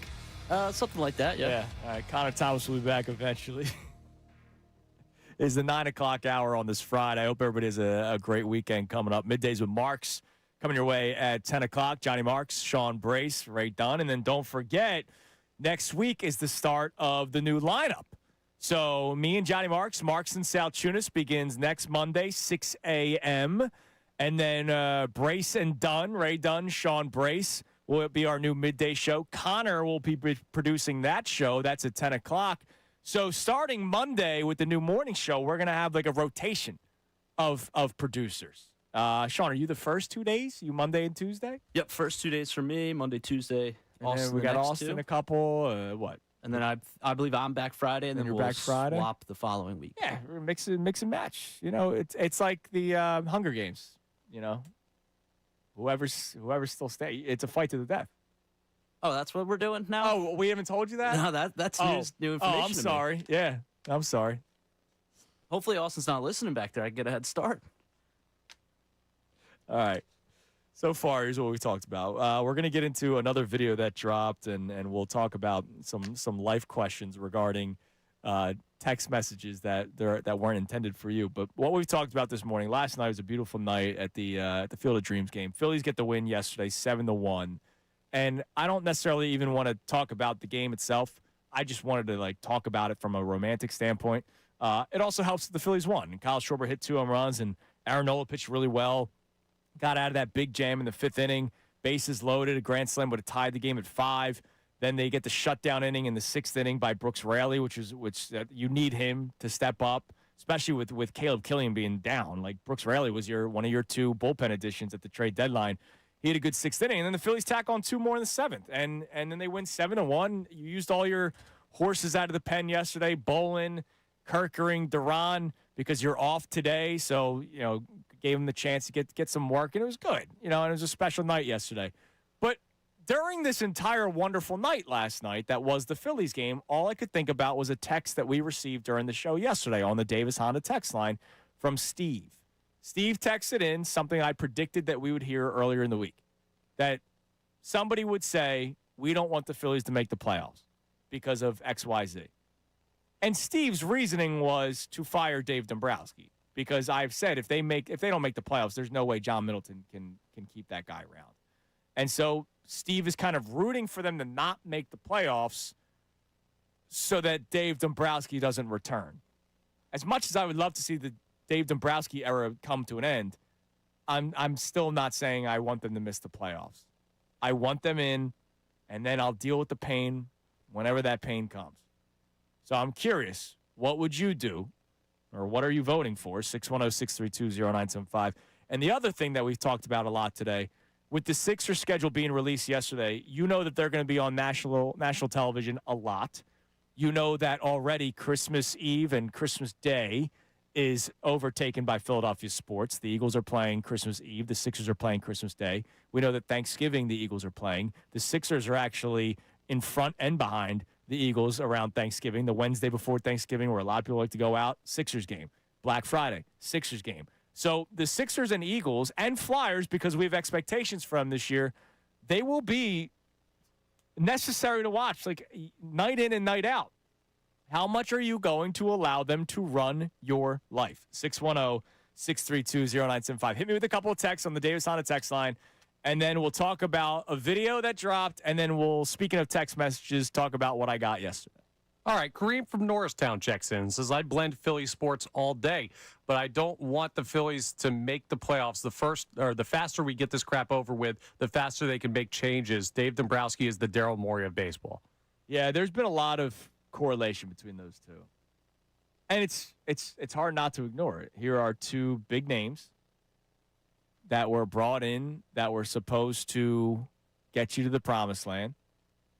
And then they've double, triple, quadrupled down on their beliefs. I mean, Dave Dombrowski has literally run it back with the same roster for 4 straight years. So you want to talk about doubling down. And Daryl Morey's belief was veteran players win. And the problem is we were just trapped.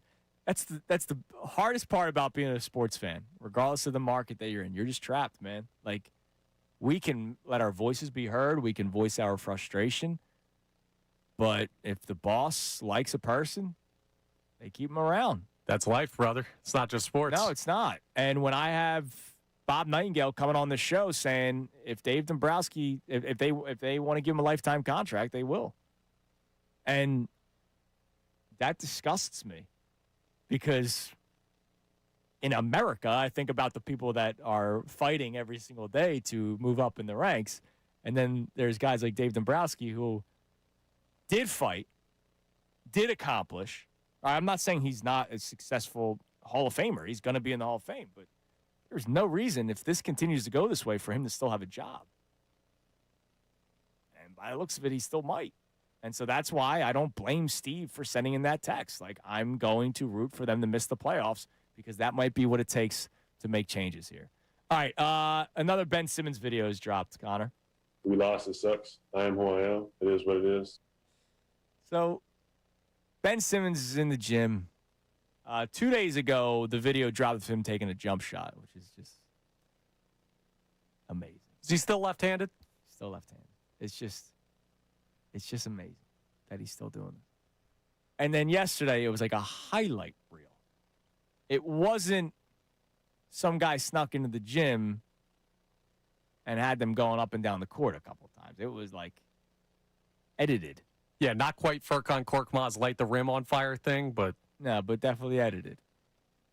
And so that's like his team, right? Like they did that for a reason. Again, it wasn't some random guy with a grainy cell phone. It wasn't Jordan Poole getting knocked out by Draymond Green. And a staffer up at the top was the one that sent the video to TMZ, right? Like, this was, hey, we're going to be running 5s at the gym. You got your equipment? Oh, yeah, I got my sneakers. Oh, no. Sorry, you're cameraman today. I need you to take this video and make me look good.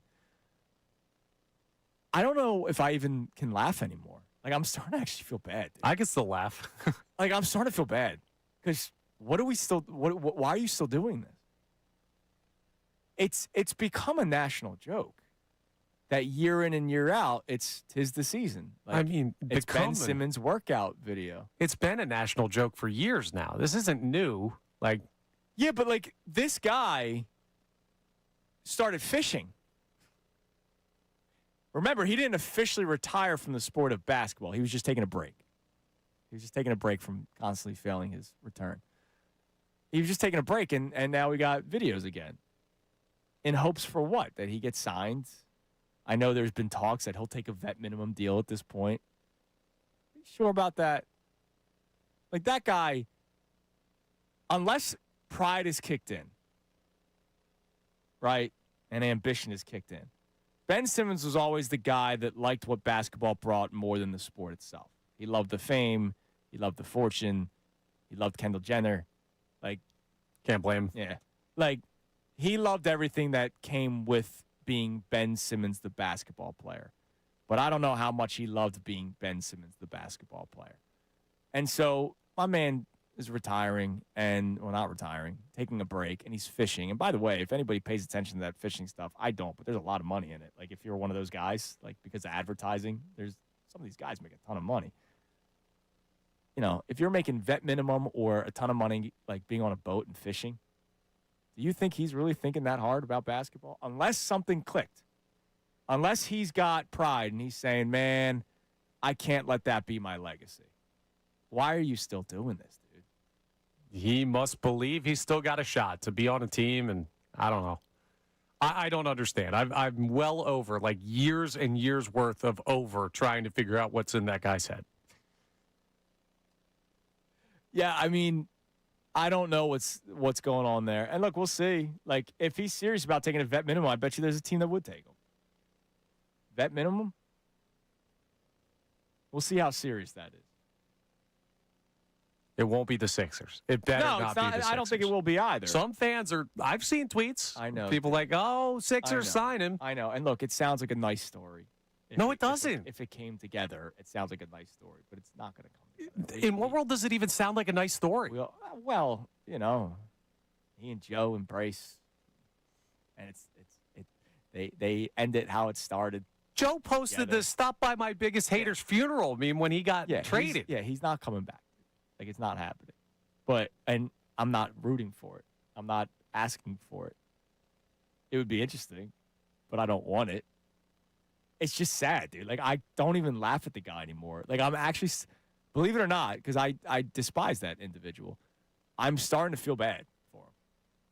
Do you ever get that with somebody that you hate? You start to feel bad for him? Or do you hate stand strong? I don't hate that many people. I don't know that I'd even say I hate him, but I don't feel bad for him.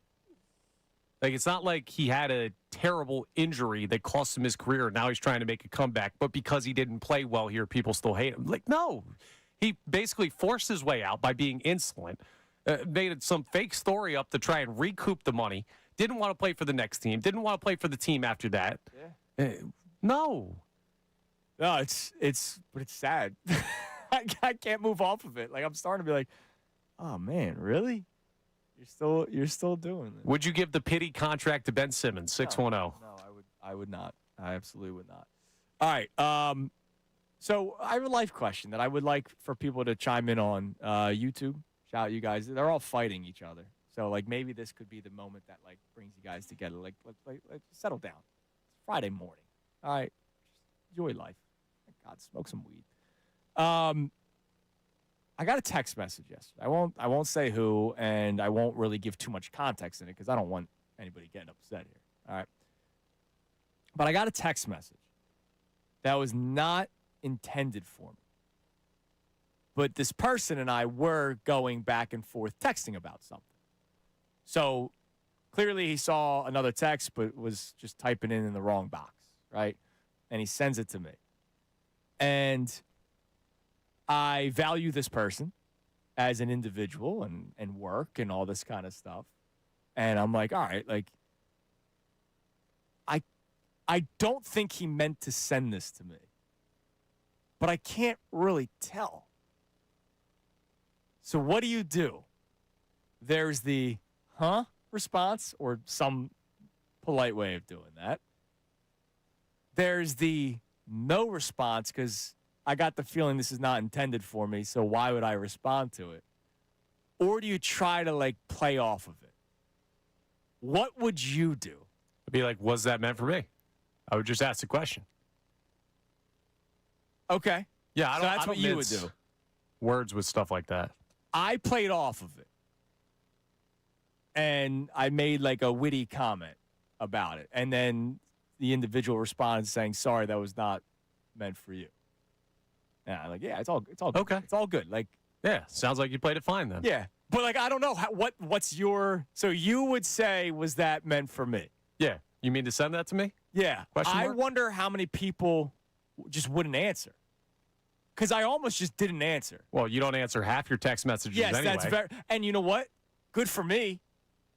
Because that gets me out of trouble. It's like, oh, well, Andrew just doesn't check his phone. It's actually great. Like, I'm actually, like, always – oh, sorry, I missed your text from 6 hours ago because I don't look at my phone all that much.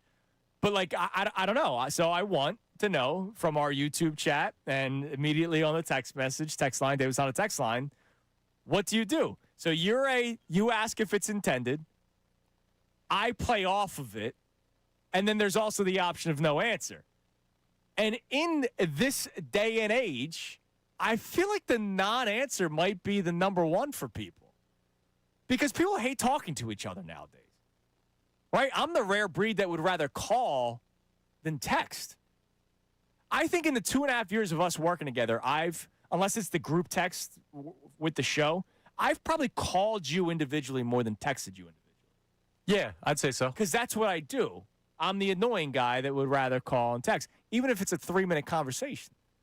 I would just rather the back and forth be that much quicker than the back and forth text line. It would be quicker if you just answered your damn phone. Be equally as quick. Yeah, but then sometimes I might have to ask a question, and then I might put my phone down and then walk out the room, and then 2 hours goes by, and I come back to my phone. That's why I think hours? phone calls is answer. Ross chimes in. Thank you, Ross. First person on our YouTube chat to chime in. No answer all the way. So right away, my answer is play off of it. Your answer is ask if it was received for you. And then YouTube is no answer all the way. I need to know, what is the majority rule here when it comes to receiving a text that was not intended for you and how you respond to it? 610-632-0975, YouTube chat as well. I appreciate you. All right, speaking of the Davis Honda text line, what do we got on it on all of our topics this morning? We'll go to this one because we were just talking about the guy. Kai from Uptown checks in. He says, "What's good, fellas? Last spot on the roster.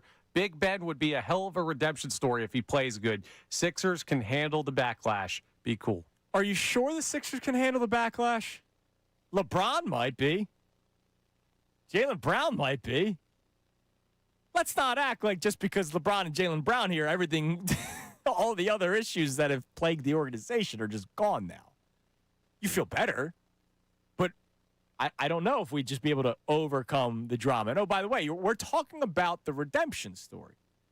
What if there is no redemption? What if he stinks? What if his back hurts again? What if it's, I don't know. What if he passes up an open dunk? What happens? Like, it's going to. If you've watched, like, I'm a sucker, right?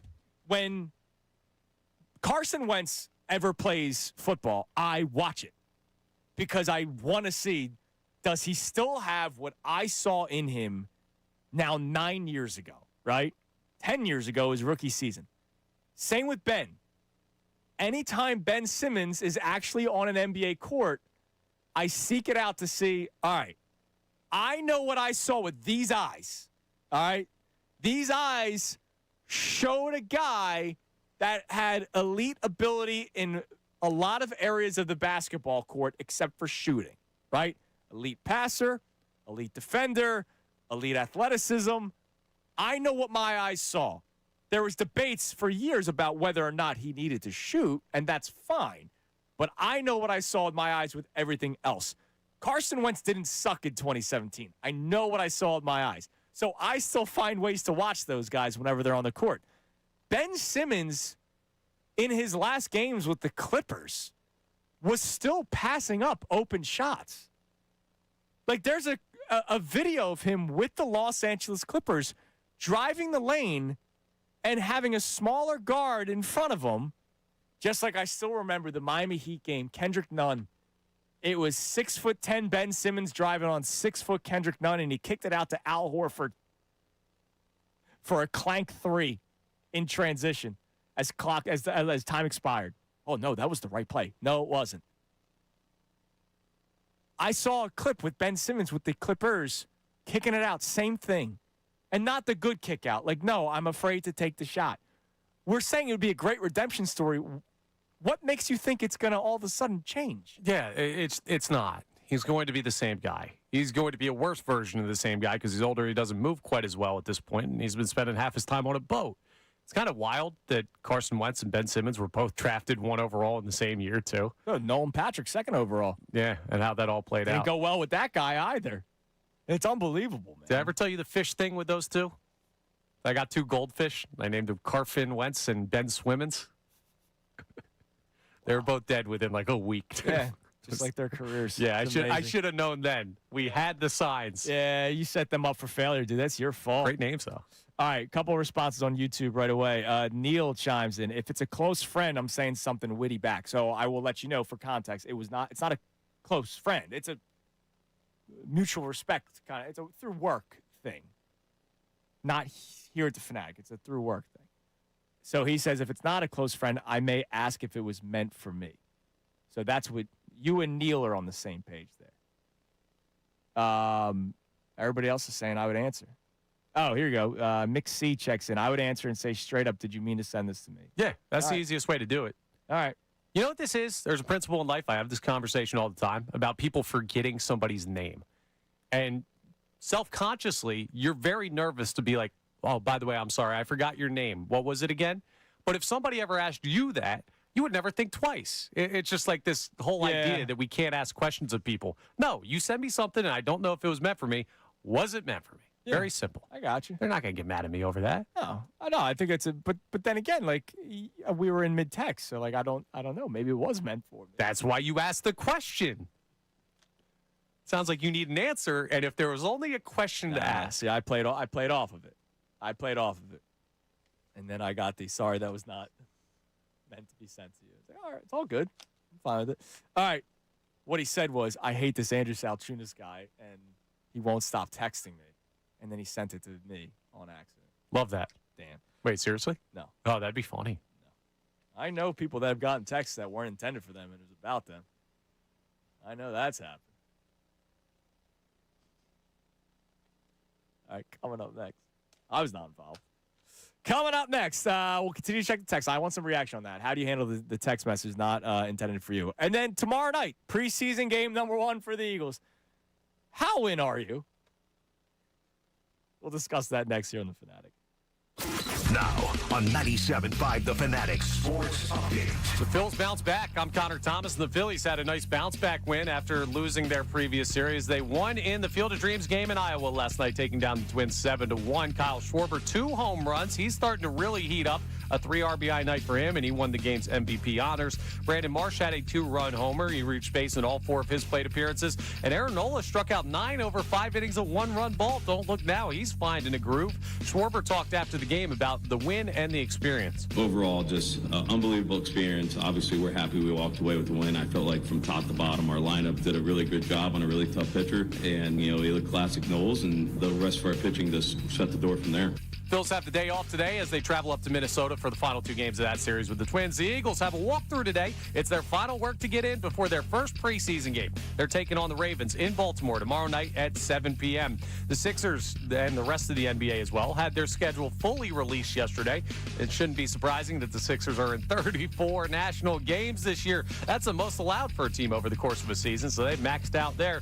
The Union will face New York City FC Sunday in their next MLS match. I'm Connor Thomas for the home of the Sixers, Flyers, and Union, 97.5 The Fanatic and The Fanatic.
heard of the Heart Foundation.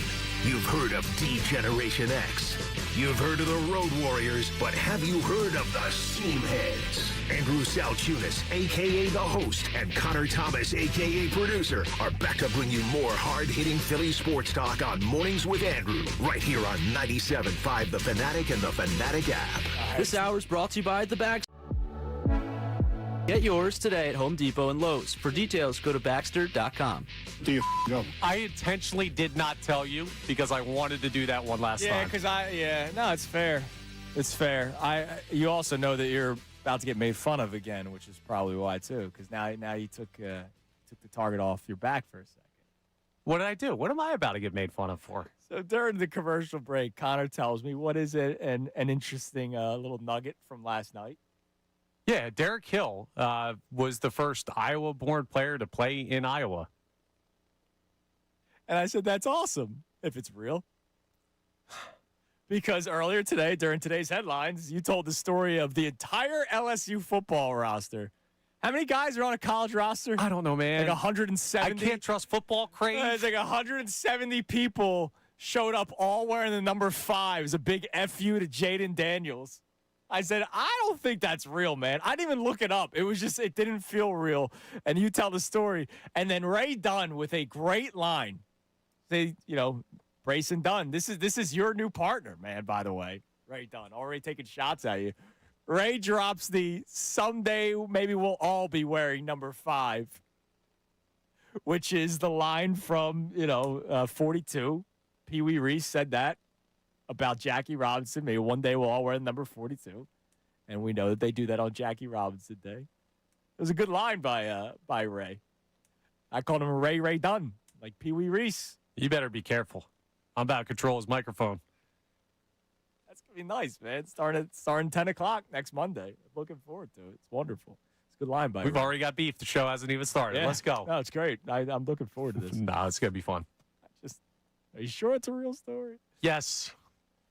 Dude, I'm like 9,900, 9,000, whatever, and 1. I've got one time. No, he's from Des Moines. Yeah, dude, that's Iowa. Don't you start with me. Oh, God. I wanted to end this on a high That note. was just great. What a way to end it on the last day. All right, we'll get back to the text messages here in a moment. I need more responses on do you answer. Sean Rodman came in during the break. He would have handled it the same way I did, where you play it off. I gave you guys more of the context during the commercial break. I can't divulge that information on the air as to what the text message was, but do you think I played it off the right way? Yeah, I think you handled it well. Yeah, considering I gave you more context to the There's multiple conversation. ways to do it. Yeah, no, there is. All right, are you in tomorrow night? So tomorrow night, 7 o'clock, the Eagles have their preseason game against the Baltimore Ravens. We know that the Eagles will not show much on offense, let alone play anybody on offense. But Vic Fangio will have the defense out there, I would imagine, because he's usually pretty strict about that, and I like it. You got to get some of those hits out. And instead of fighting each other at practice like we had the last couple of days this week with Ty Robinson and Tyler Steen, and then yesterday, Ajomo and Fred Johnson. Maybe it'll be good for some of the guys on the Eagles defense to lay a lick on somebody wearing a Baltimore Ravens jersey. But the game's tomorrow night at 7 o'clock. It's a Saturday in the summer. So, Connor, I'll ask you as the single man. Are you in tomorrow night? Is it I'll be somewhere where it'll be on, but I'm not going to be locked in? What's Connor Thomas, 7 o'clock tomorrow night? 7 o'clock on a Saturday, I'll give you one guess where I'm going to be. You'll be at Garage. Yes, sir. So go see Connor Thomas, courtesy of no endorsement. Just Connor. I'm in it for the love of the game, baby. And yes, I will be watching. I'm so in on this. So in? So in on this. Like underline? Yeah. Okay. Big time. Make sure you are there. Yeah, I'm a fake football guy. I don't care if nobody plays. I don't care if Vic Fangio decides none of the defensive starters are out there. I want to see an Eagles jersey on the field hitting somebody in purple. Okay. Well, then this is a perfect follow-up because I hear that all the time. Me and Ant used to have this conversation all the time. Love you, Ant. He would go, it's about seeing the helmets. I'm like, yeah, dude. Yeah. Okay. Turn it on. Saw it. Turn it off. Like, how long are you sticking around? There's no way you're watching 4 quarters. No. Don't lie to me. No, absolutely not. All right. Are you watching 10 minutes? I'm going to be locked in for like the first drive or two. Phil's Twins 7-10. Yeah, I'll be locked in for the first drive or two, and then I'm going to turn my attention to the TV that has the Phils on. Okay. And then I'll just peek back over when we're in commercial break from the Phils. We'll take a look, see what's going on in the game. How's my guy Darius Cooper looking? Tarleton State stand up. Here's what I'm doing. If I remember, I'll put it on.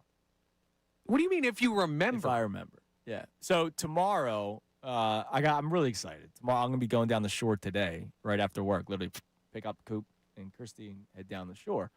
But tomorrow, it's crazy how life changes, man.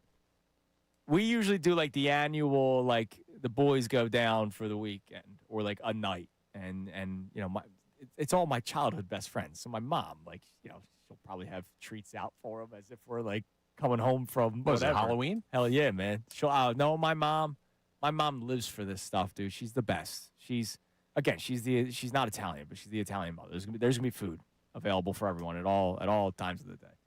And so it's me, my 2 co-best men, because I couldn't pick between the 2. I don't have a brother to be like, I can't pick between you 2, so I'm gonna just have my brother do the speech. 2 co-best men, couldn't pick between the 2, and one of my other groomsmen. So 3 of like my best friends are going down the shore tomorrow. But funny how life changes. 2 of them are married and they have kids. So now the beach day that used to be all we need is a chair and a cooler, it's now we need a chair, we need a cooler, we need the tent, we need the shovels, we need the toys, we need the blankets, we need the wagon for the kids to take naps. Not that Cooper's doing that anymore, but the other ones are younger. One's only 1 year old and one's turning 2 soon. So like very, very young.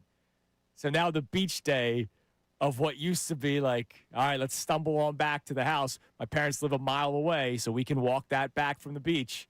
Now it's like, all right, be careful. Don't drink too much because we got to pack up the car and we got to drive back to the house. Crazy how it changes. But they're staying the night.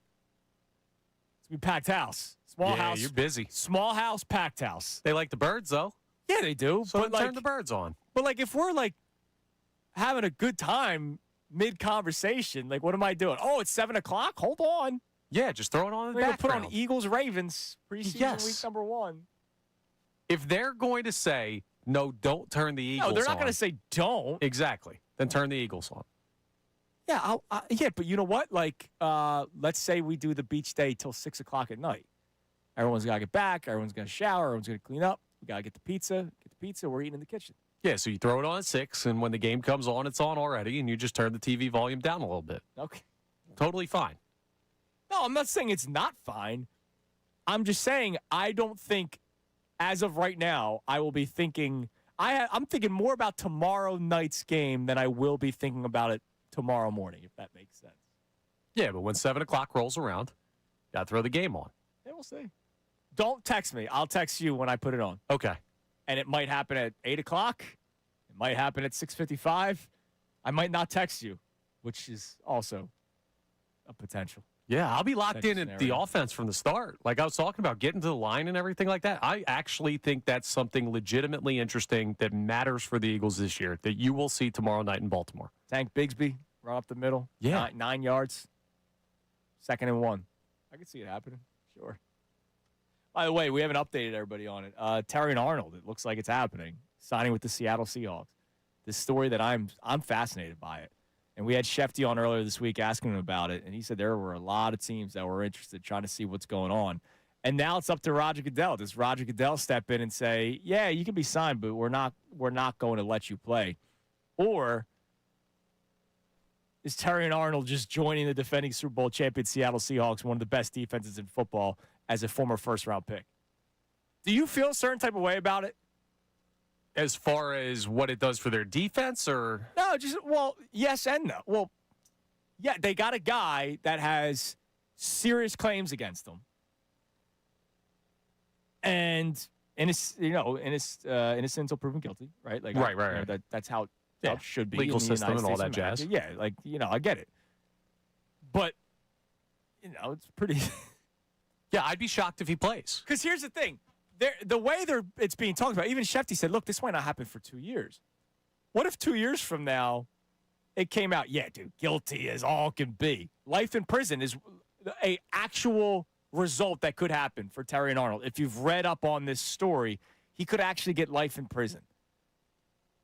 It's like, yeah, but we had those 2 good years in Seattle. I'd be floored if they allow him to play. That's why this doesn't really, I'm not thinking about the football implications of it because I don't think he's ever going to get on the field for the Seahawks. I don't think the league will let that happen because how bad they will look if it ends up going, like it goes to trial and he ends up getting convicted and everything. That'll be an awful look for the league. Yeah, it absolutely would look bad. If it then comes out that he was guilty of all these things and the Seahawks completely just ignored it, because that's what it'll be. I mean, look, it happens all the time in sports where teams ignore things that are going on. It does happen all the time. But this is different. This is like the guy got arrested. The guy was in an orange suit. Yeah, Josh Gordon was smoking reefer, and they basically kicked him out of the league. The NFL is going to try and distance themselves from this, and the Seattle Seahawks have now forced their hand by deciding to sign him. Yeah, dude, it's. I'm interested. I'm. That's going to be one of the storylines that I'm going to keep on waiting to get the answer, or we just never hear anything, and that means he's playing. That's a wild division, by the way. Yeah, you got the defending Super Bowl champion signing a guy who potentially could go to jail for kidnapping. For life. Yeah. The number one wide receiver down in L.A. is biting people. The 49ers are half dead because they play next to a substation. Yeah. And Jacoby Brissett just got over a holdout for maybe the worst team in football. It is an interesting division. And you know what? They could have 3 playoff teams out of it. They could. That's the crazy thing. They could have 3 playoff teams.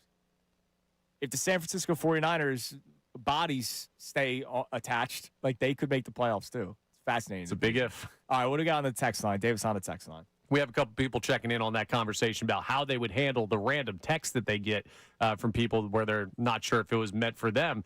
This texter, no name on it, but they check in and they say, I love making things weird. I'm responding in the most awkward way and forcing their hand to explain. I love that. Some people like to stir the pot. Some people do like doing that. Some people love making situations uncomfortable. Either they love doing it or they have no idea that they're doing it, and they just keep on doing it time in and time out. It happens all the time, man. It's amazing. All right, coming up next, in case you guys didn't realize, Amy Fadul was not in studio today. She had something going on, so she couldn't come in today. She really just didn't want to have the emotional last day of Connor Thomas on the morning show. You know, she's very beaten up by it. Yeah, no, I get it. So that's why she didn't come in today. But normally we close out the week with Ask Me Amy thing. So the Davis Honda text line, I don't see. Only Connor sees the Davis Honda text line.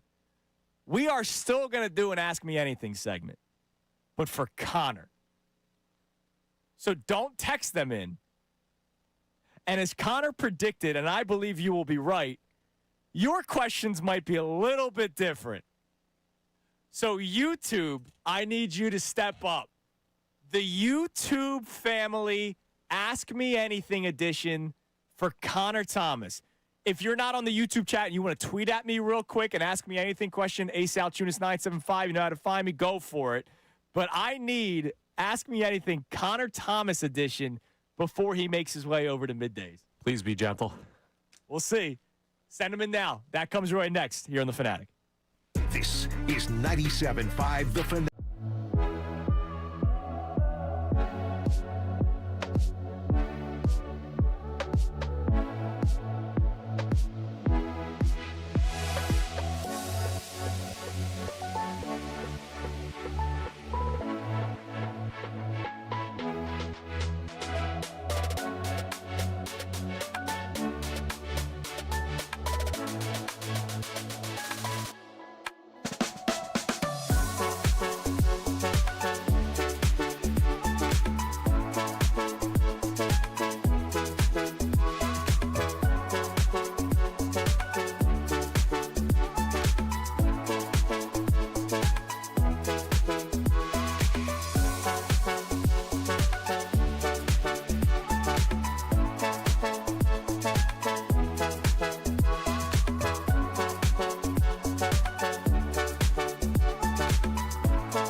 Here on Mornings with Andrew for 10 more minutes before we go to break, and then hand things over to Middays with Marks, which will have 4 more hours before the new lineup starts Monday morning, 6 o'clock, Mornings with Marks and Salciunas. Then it's Middays, Brace and Dunn, Connor Thomas producing the show.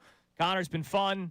I don't have to have the same emotional goodbye because I'm still going to see you. I'm going to see you every day. Yeah, we're going to cross over, and I'll be in the building same time as you. But it has been a great time. I appreciate you very much. 2.5 years of fun, and you are an actual friend, not just a coworker. And I'm going to keep on trying to recruit you to play in this softball league that I'm begrudgingly. Maybe if you had invited me to your wedding. Yeah, well, that happened when I knew you for 2 weeks, and so you weren't deserving. Somebody that was invited to my wedding, Jason Martinez. How about that? Mert was invited to my wedding. 97.5 The Fanatic proudly supports our man Jason Martinez in his fight against cancer, and you can too. And look, it's actually a really, really cool shirt. It's obviously sad that it's a cool shirt for a reason with Jason's battle with cancer. Check out the Jason Strong T-shirt for sale. Go to 975thefanatic.com. 100% of the net proceeds go to Jason and his family. So this is not we get 50%. Like, no. 100% of the proceeds go to Jason and the Martinez family. Now available in the Fanatic Pro Shop, men's and women's styles. All the sizes from small to 4XL, starting at $25. Click the Fanatic Pro Shop at 975thefanatic.com and look for it on the top of the page. Really cool that the station is doing that and coming together for somebody that's very important to our lives here at the Fanatic. I mean, he's part of the bones of this station, man. And, going way back, working, producing for Jason years ago. So, obviously we continue to wish for the best for Jason Martinez, but you can help him and his family out by going to 975thefanatic.com. Go to the Pro Shop, $25, 100% of the proceeds go to the Martinez family. All right, Connor, people have come through. All right. I've asked for an Ask Me Anything Connor Thomas edition, so I guess hit the open. Now, it's time for What else you need to know? Ask Me Anything. Would you like to know more? No. Ask me anything. All right. We are all over the place. Let's come out swinging number one. Oh, here we go. They're all about the shirt. Philosopher wants to know if you have more than one of those shirts. Andrew wants to know how often you wash that shirt. The shirt is getting a lot of questions right now. Yeah, the shirt is probably washed 3 times a week. There is only one. It was a Father's Day giveaway like, I don't know, 7 or 8 years ago. And I decided to go to the game, not to hang out with my dad necessarily, but because I wanted the shirt. Yeah. It saved the season 2 times before. I don't think it will this year, but it is clean right now. It was washed yesterday. So Okay. It's fresh. All right, well, that's good. It's fresh. Come sniff it. You want to sniff it? Nope, I already did that once. I said I would do it, and I've not done it since. It was clean when you sniffed it. Can you confirm? Yes, it was. Thank you. Probably not anymore. Not, no. Tristan Homan chimes in. Our man Tristan. If Connor all of a sudden got the ability to smell, what would the first thing would be that you would smell? I would want to smell, well, it'd be food related. I'm trying to think. Now, Like, we've I don't had have this a concept of conversation. this. So, Connor, you did say to me at one point in our 2.5 years working together on the show that you wouldn't want it because there might be something that you like that would smell bad. Now, I don't know what you're eating that would smell bad. I don't know what smells are. Like I have there's no that concept for this. canned fish that's like a delicacy in somewhere in Europe, and it's apparently the most horrific smell in the world. Ooh, I've got it. Go ahead. Bacon. Yeah, dude, that's a top smell. I've heard great things from the bacon community about the aroma. Oh, dude, that's a Sunday morning going down the steps and my dad had bacon on the stove. Yeah, dude. I'd love to smell that one day. All right. JR, the traveling salesman, chimes in here. Does Connor drive the car to empty, or do you try to fill it when you get halfway in the tank? I'm definitely not a halfway guy. So I get a notification when I got 50 miles left, and that's normally when the next time I get in the car after that, I'll go get it. So I don't go to empty. I did run out of gas once back in the day because the fuel gauge broke. And I should have known. I'd been driving it for like a week. Yeah. And I was like, this thing hasn't moved. It has great mileage. I just ran out like... My girlfriend at the time was in the car. She's like, you're an idiot. I was like, it didn't move. How am I supposed to know? That wasn't my fault. Dawood wants to know, what was the last meal you ate while sitting on the toilet? Ooh, man, that's a good question. Sometimes Because Connor's admitted that he's done this, and that's foul. If I don't finish like my 3 protein bars that I bring in for breakfast here that I eat in the breaks, sometimes I'll go home. And when I go home, it's one of the first things I do when I get back. You couldn't have eaten it in the car on the drive home? No, I'm 10 and 2, baby. I'm a safe driver. But then you get home and it's like, well, I'm kind of hungry. I might as well kill some time here or save some time. Absolutely despicable.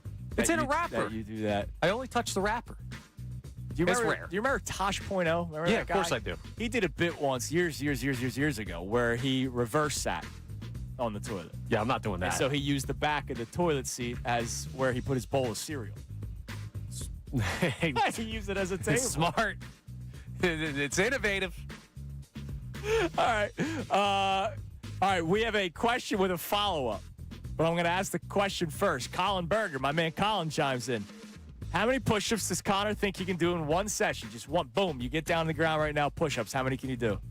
I'm just going to say 50. We'll throw it on 50. All right, Colin wants to post a video to see if you can actually do it. All right.